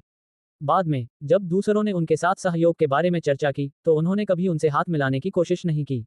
237 एआई मॉडल जैमिनी -2.0 फ्लैश। जू हाओ को शायद उसके अपवाद के बारे में पता नहीं था। जू हाओ को आंख मारते देख लिन चुकिंग ने चुपके से चारों ओर देखा और महसूस किया कि कोई उन्हें देख रहा है। इसका उद्देश्य उनके सहयोग की बात चू परिवार तक पहुंचने से रोकना था। जू हाओ के उसके प्रति स्नेह को देखते हुए, अगर वह खुले तौर पर उसे मना कर देती है तो यह उसके लिए काफी अपमानजनक होगा। जिस सहयोग को वे हासिल करने की कोशिश कर रहे थे, वह भी विफल हो सकता है। कुछ देर सोचने के बाद लिन चुकिंग मुस्कुराए और अपना हाथ आगे बढ़ाया। ये पहली बार था जब उसने विपरीत लिंग के किसी व्यक्ति से हाथ मिलाने की कोशिश की थी। जू हाओ की आंखों में विजय की मुस्कान झलक उठी। वह इस महिला मुख्य किरदार की हाथ मिलाने के प्रति असामान्य अरुचि के बारे में कैसे नहीं जान सका। उन्होंने इन सभी महिला किरदारों की विस्तृत जांच की थी, मगर इससे क्या, परंपराओं को तोड़ने के लिए ही बनाया गया था। उन्होंने महिला मुख्य अभिनेत्री के साथ प्रथम संबंध होने का दावा किया था। उसने जानबूझकर उसका हाथ हिलाया ताकि भावनात्मक लाभ उठा सके। एक क्षण के लिए उनके हाथ हल्के से एक दूसरे से जुड़ गए। हालांकि यह एक क्षणिक स्पर्श था, लेकिन जू हाओ ने इस बर्फीली महिला मुख्य किरदार के छोटे हाथ की कोमलता और शीतलता को महसूस किया। इन ठंडे, बर्फीले छोटे हाथों से कुछ हस्तकला का काम करना एक अनूठा अनुभव होना चाहिए। उसे काबू में करने के बाद वह इसे आजमा सकता था। डिंग, लिन चुकिंग को एक असामान्य अनुभूति हुई। भावनात्मक मूल्य जोड़ 234। डिंग, झेंग फीफान क्रोध से व्याकुल हो गई। भावनात्मक मूल्य जोड़ 876। हाथ मिलाने के बाद जू हाओ चले गए। दो स्तब्ध आकृतियां वहीं खड़ी रहीं। पहली बार किसी पुरुष से हाथ मिलाने पर लिन चुकिंग को एक अजीब सी अनुभूति हुई। दूसरी ओर झेंग फीफान बहुत घबराई हुई थी। मुझे पता था कि जू हाओ खतरनाक है, मुझे उसे लिन चुकिंग के साथ अकेले नहीं छोड़ना चाहिए था। अब देखिए क्या हुआ। वे दोनों सिर्फ 1 घंटे से थोड़ा ज्यादा समय से साथ थे। लिन चुकिंग पहले ही अपने नियम तोड़ चुकी थी। यह एक बुरा संकेत था। अपनी पहली मुलाकात में ही उन्होंने मुख्य अभिनेत्री को स्वेच्छा से उनसे हाथ मिलाने के लिए राजी कर लिया। अगर वे आपस में बातचीत जारी रखते तो क्या होता।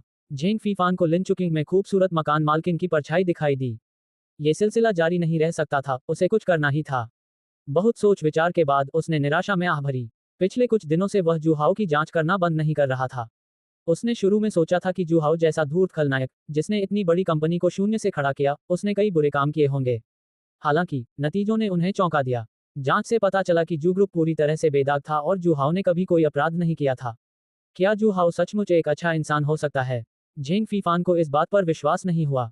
उसकी समझ बहुत तेज थी और वह जूहाओ को देख रहा था। उसने अभी अभी जूहाओ की आंखों में स्पष्ट रूप से आत्मसंतुष्टि देखी। ऐसा व्यक्ति अच्छा कैसे हो सकता है? जूहाओ को बहुत ज्यादा सतर्क रहना चाहिए। सिर्फ इसलिए कि उसे कुछ नहीं मिला, इसका मतलब यह नहीं है कि उसने कोई गलत काम नहीं किया। वह अपनी कंपनी से शुरुआत नहीं कर सका।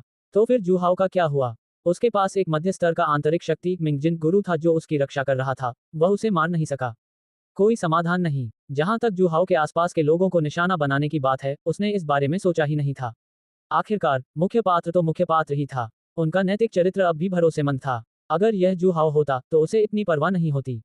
वह किसी भी तरीके से उस व्यक्ति को मार डालता, चाहे इसके लिए कुछ भी करना पड़े। कंपनी जाते समय जूहाओ कार में बैठा था और उसने अपना सिर एक हाथ पर टिका रखा था। उसने कार की खिड़की से बाहर के दृश्य को दूर होते हुए देखा। उसका मन पहले ही उस प्रणाली में पूरी तरह से लीन हो चुका था। उस थोड़े से समय में ही उसने 10,000 से अधिक फसलें काट ली थीं। उनकी संचित भावनात्मक कीमत अब 150,000 तक पहुंच गई थी। चित्र बनाने के लिए इससे बेहतर समय और क्या हो सकता है?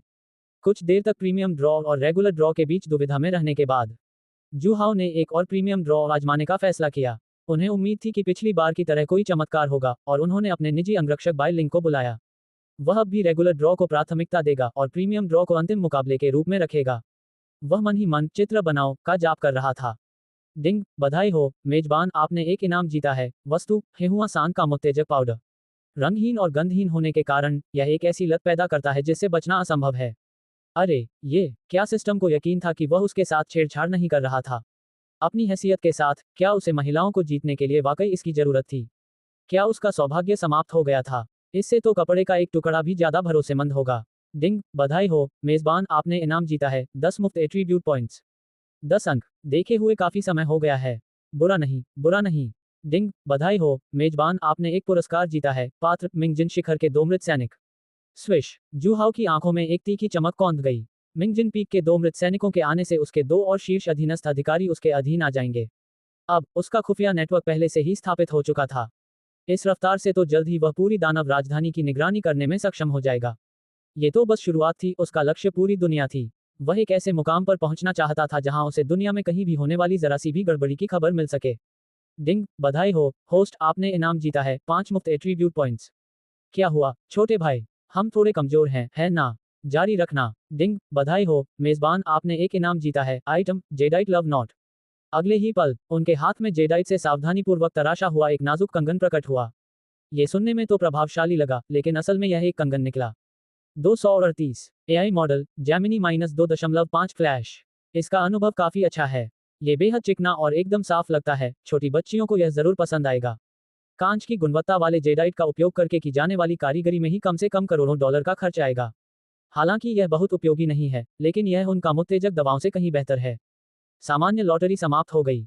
जूहाओ थोड़ा उत्साहित हो गया, उसे कुछ उम्मीद महसूस हो रही थी। वह सोच रहा था कि प्रीमियम लॉटरी से उसे क्या मिल सकता है। डिंग, मेजबान को बधाई, आपने पुरस्कार जीत लिया है। विशेष क्षमता, टेलीकिनेसिस नियंत्रण। उसके दिल में एक गहरा और रहस्यमय एहसास उमड़ आया। जूहाओ की निगाहें तेज हो गईं और उसके हाथ में मौजूद कंगन पर टिक गईं।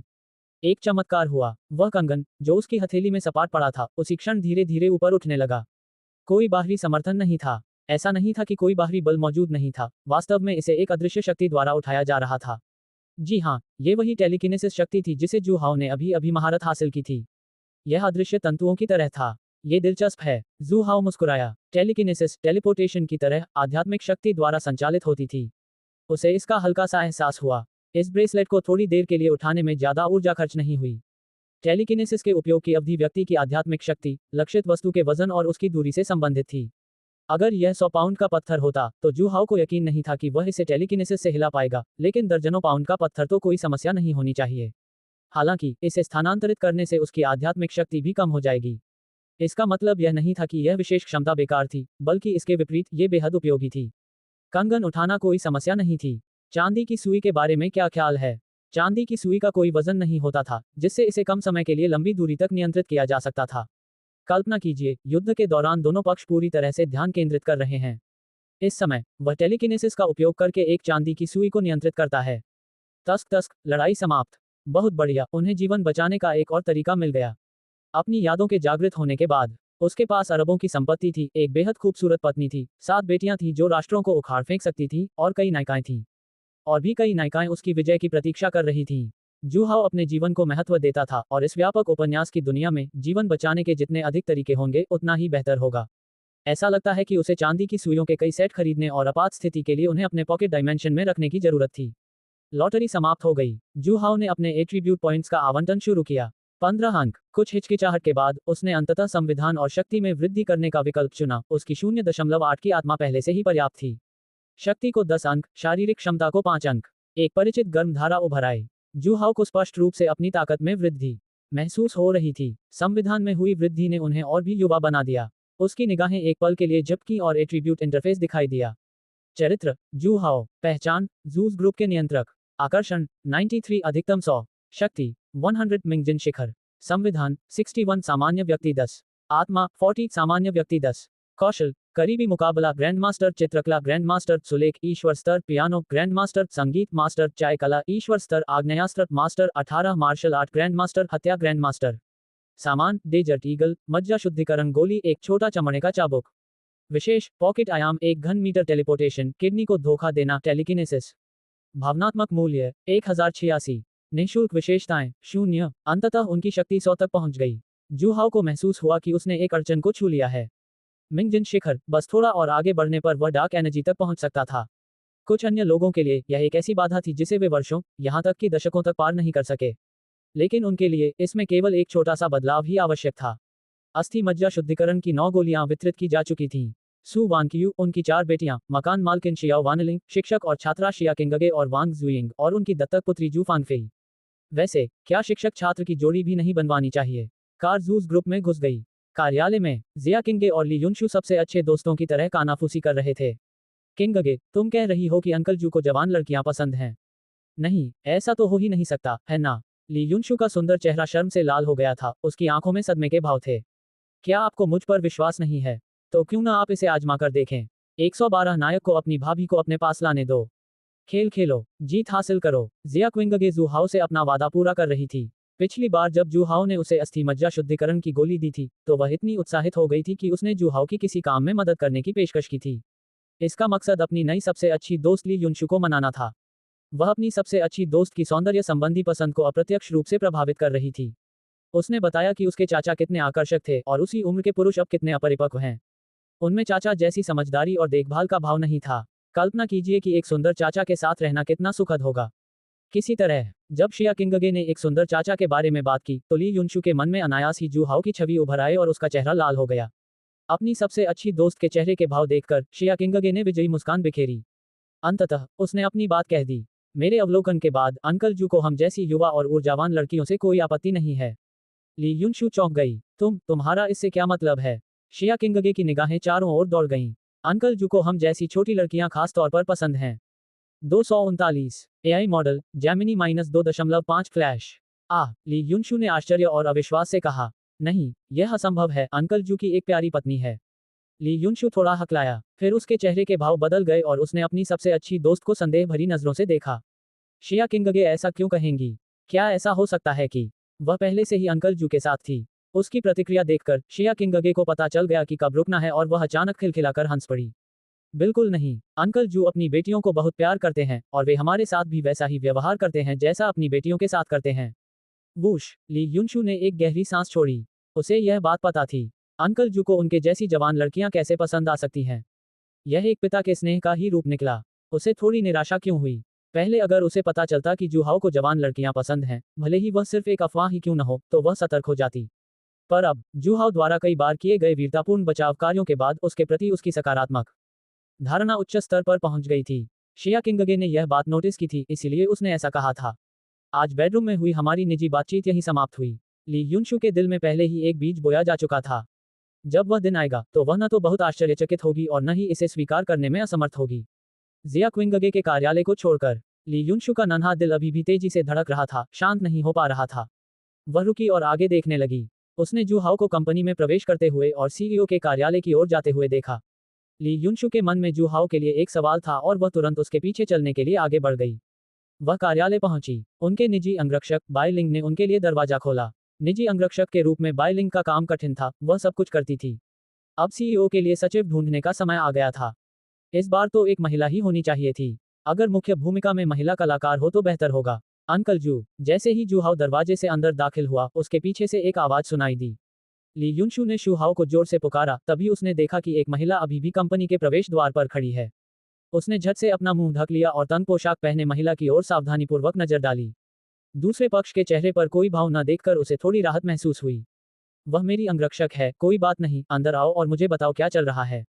ली युनशु थोड़ी हैरान थी। क्या ये खूबसूरत युवती अंकल जू की अंगरक्षक थी? क्या वह किसी महिला विशेष बल इकाई की विशेष बल सैनिक हो सकती है? अपनी जिज्ञासा को दबाते हुए वह जू हाओ के पीछे पीछे कार्यालय में चली गई। एक हल्की सी क्लिक की आवाज के साथ ऑफिस का दरवाजा धीरे से बंद हो गया। जू हाओ अपने ऑफिस की कुर्सी पर बैठे आलस से अंगड़ाई ली और उलझन में पूछा, युनशु, क्या तुम्हें किसी चीज की जरूरत है? ये देखकर ली युनशु को अपनी सबसे अच्छी दोस्त शिया किंगगे की कही बात याद आ गई। अंकल जू आमतौर पर मेरा बहुत ख्याल रखते हैं, कभी कभी जब वे दिन भर के काम के बाद थक जाते हैं तो मैं उन्हें धन्यवाद के रूप में मसाज देता हूँ। वह सोच रही थी कि जू हाओ ने कितनी बार उसकी मदद की थी, फिर भी उसने उसे बदले में कोई व्यवहारिक लाभ नहीं दिया था। चाय परोसना, पानी डालना या यहाँ तक कि मालिश करना भी चलेगा। सिर्फ ये कहने का क्या फायदा था कि वह कड़ी मेहनत करेगी? नहीं, जो शिया किंगगे कर सकती थी वह भी कर सकती थी। ली युनशु ने हिम्मत जुटाकर जू हाओ की ओर देखा और कहा, अंकल जू, आप थोड़े थके हुए लग रहे हैं। क्या मैं आपकी मालिश कर दूं? जू हाओ चौंक गया। क्या युनशु मसाज भी कर सकता है? ली युनशु ने सिर हिलाया। हालांकि वह पेशेवर नहीं थी, लेकिन उसे थोड़ी बहुत जानकारी जरूर थी। उनकी माँ अक्सर ओवरटाइम काम करती थीं और पीठ दर्द के साथ घर आती थीं। उसकी मालिश से ही उसकी माँ को आराम मिला। उसकी माँ ने उसकी तकनीक की तारीफ भी की। वह जू हाओ की ऑफिस चेयर के पीछे गई, अपने हाथ उसके कंधों पर रखे और मालिश करने लगी। जू हाओ ने राहत की सांस ली।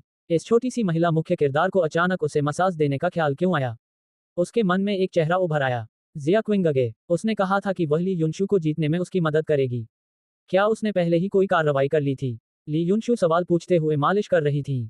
समय समय पर उसे जू हाओ से तारीफ मिलती थी, जिससे वह खुश हो जाती थी और भी ज्यादा मेहनत करने लगती थी। उसके दिल में एक धुंधली अजीब सी भावना उत्पन्न हुई। उसके मन में एकदम सुंदर और आदर्श चाचा जू हाओ की छवि उभर आई। जिया क्विंगगे ने कहा कि जू हाओ को युवा लड़कियां पसंद हैं। उसने अपना सिर हिलाया, इन विचलित करने वाले विचारों को झट से दूर कर दिया और मन ही मन खुद को कोसने लगी। ली युनशु, ओ ली युनशु, तुम आखिर सोच क्या रही हो? ये तो अंकल जू हैं। ये सब शिया किंगगे की गलती थी क्योंकि वह हर दिन उसके सामने इन चीजों के बारे में बात करती थी। डिंग, ली युनशु का दिल व्याकुल हो गया। भावनात्मक मूल्य जोड़ 345। दोपहर, जू हाओ मर्सिडीज बेंज में सवार होकर एक पॉश रिहायशी इलाके में दाखिल हुआ। ड्राइवर एक लड़की थी जिसने जेके वर्दी पहन रखी थी और वह ऊर्जा से भरपूर थी। यह उनकी आज्ञाकारी पुत्री जू फांगफेई थी। उसने कार को एक अलग विला के सामने पार्क किया।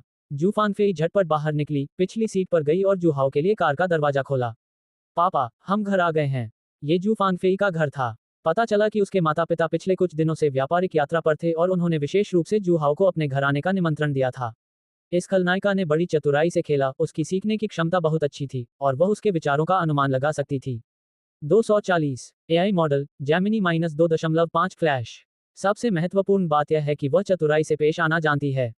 जू हाओ ने इस बात को महत्व दिया, इसलिए उसने उसे अस्थि मज्जा शुद्धिकरण की गोली दी और उसकी सूरत तुरंत ली युनशु के बराबर हो गई। ये जू परिवार के विला से बिल्कुल भी तुलना नहीं कर सकता था। यह विला देखने में बड़ा नहीं था, लेकिन फिर भी इसकी कीमत 10 से 20 मिलियन थी। ये स्पष्ट था कि जू फांगफेई का पारिवारिक पृष्ठभूमि काफी अच्छा था। वह जू हाओ को अपने घर घुमाने के लिए ले आए। बैठक का कमरा बहुत बड़ा था, रसोई का काउंटर ज्यादा ऊंचा नहीं था, बाथरूम साफ था और बालकनी में गमलों में ताजे फूल खिले हुए थे। अंत में जू फांगफेई जू हाओ को अपने शयनकक्ष में ले गई। जू फांगफेई का बेडरूम प्यारा, लड़कियों जैसा गुलाबी रंग का नहीं था। पूरे बेडरूम में काले पर्दे लगे होने के कारण वह थोड़ा नीरस लग रहा था, जिससे एक उदास माहौल बन रहा था। इस तरह की सांवली लड़की को बस अनुशासन की जरूरत थी। पिताजी, चलिए एक खेल खेलते हैं। जू फैंगफेई ने उसे आंख मारी। कौन सा खेल? जू हाओ ने उत्सुकता से पूछा और उसे जल्द ही इसका जवाब मिल गया। फिर उसने जू फांगफेई से कहा, मुझे किसी काम में आपकी मदद चाहिए। वह मुख्य रूप से जू फांगफेई से मदद मांगने के लिए उसके घर आया था। ली युनशु को वश में करना भी एजेंडा में शामिल किया जाना चाहिए। जू फांगफेई का दिमाग थोड़ा उलझन में था। उसे यह समझने में थोड़ा समय लगा कि जू हाओ द्वारा उससे मदद मांगने का मतलब उसकी कट्टर प्रतिद्वंदी ली युनशु के बारे में ही होना चाहिए। अब वह उस कट्टर दुश्मन से नफरत नहीं कर सकती थी। अगर ली युनशु न होती तो उसे सच्चा प्यार कैसे मिलता? अपनी कट्टर प्रतिद्वंदी के साथ बहन बनने से जू फांगफेई थोड़ी नाखुश थी। लेकिन फिर उसने सोचा कि ली युनशु को उसे बड़ी बहन कहकर पुकारना पड़ेगा और उसकी थोड़ी सी नाराजगी हवा में गायब हो गई। वह इसके लिए काफी उत्सुक थी और वह जू हाओ के साथ सहयोग करने और उसकी मदद करने के लिए बहुत इच्छुक था। मदद करने में कोई दिक्कत नहीं है, लेकिन क्या पिताजी ने यह नहीं कहा था कि ली युनशु को अब और निशाना न बनाया जाए? अगर मैं पिताजी के आदेश की अवहेलना करके उसे परेशान करने जाऊं, तो क्या इसका उल्टा असर होगा? जू फांगफेई की कोई बड़ी महत्वाकांक्षा नहीं थी। अपने पारिवारिक पृष्ठभूमि के कारण वह बस एक शक्तिशाली व्यक्ति को ढूंढना चाहती थी जिस पर वह भरोसा कर सके। संयोगवश इसी समय जू हाओ प्रकट हो गया। जू हाओ भी उसे अपने अधीन करके अपने लिए काम करवाना चाहता था। दोनों पक्षों के अपने अपने विचार थे और वे मिलकर साजिश रच रहे थे। हालांकि धीरे धीरे जू फांगफेई का शुरू में सिर्फ एक भरोसेमंद आदमी ढूंढने का विचार धीरे धीरे बदल गया। वह धीरे धीरे जू हाओ के वश में आ गई। क्या ये सही नहीं है? इस डर से कि योजना सही नहीं होगी, उसने जू हाओ के लिए भी कुछ चीजों पर विचार करना शुरू कर दिया। तो मैं चाहता हूं कि आप कोई रास्ता निकालें। जू फांगफेई तुरंत परेशान दिखने लगी। वह ली युनशु को परेशान करने नहीं जा सकती थी, तो वह कैसे एक नायिका बनकर उस सुंदरी को बचा सकती थी? वह जू हाओ के साथ अपने रिश्ते को तोड़ने का अवसर कैसे पैदा कर सकती थी?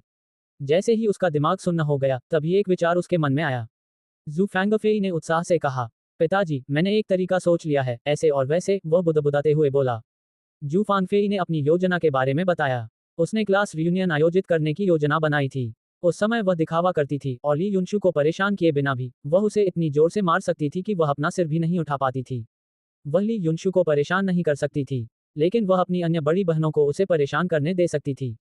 वह अपनी खेमे की 2 बड़ी बहनों को रिश्वत देती थी, जो ली युनशु को नापसंद करती थी, ताकि वे लगातार ली युनशु की बुराई करती रहें। जब ली युनशु हमलों से पूरी तरह तबाह हो गई थी, जू हाओ उसकी मदद के लिए आगे आएगा। पूरा दृश्य ही चौंकाने वाला था।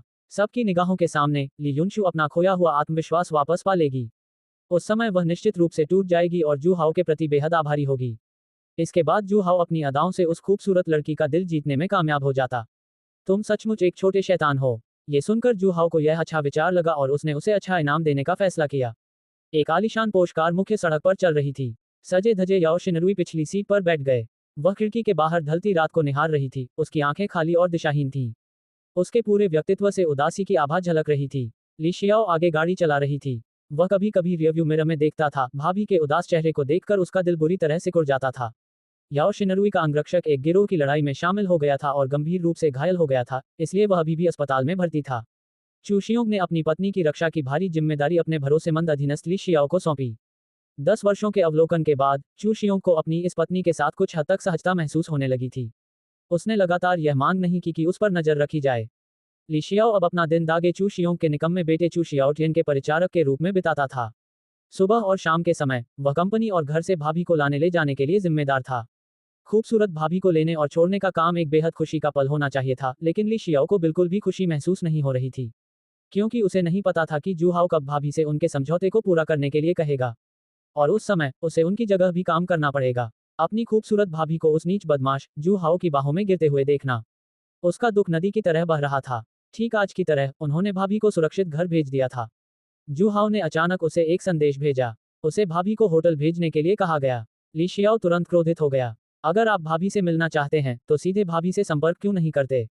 उन्हें भाभी को वहां भेजने की क्या जरूरत थी? अपनी प्रिय भाभी को अपने शत्रु की बाहों में भेजना। दर्द इतना असहनीय था कि वह लगभग दम घुटकर मर गया। किसी को मारना एक बात है, लेकिन ये किसी के दिल को मारना था। जू हाओ उसे मानसिक रूप से मार रहा था। ली शियाओ बेहद गुस्से में था, इतना गुस्से में कि वह किसी को जान से मार देना चाहता था। शांत हो जाओ, बड़ी बहन अभी भी उसकी कंपनी में है, किसी भी क्षण खतरे में पड़ सकती है। उस समय भाभी से कहे गए शब्दों के बारे में सोचकर उसे ऐसा लगा जैसे वह मर जाएगा। भाभी, जू हाओ ने मुझे संदेश भेजा है कि मैं आपको होटल ले जाऊं। याओ शिनरुई के चेहरे के भाव बेहद जटिल थे। क्रोध, शर्म, भय, ये सभी भावनाएं आपस में गुंथी हुई हैं।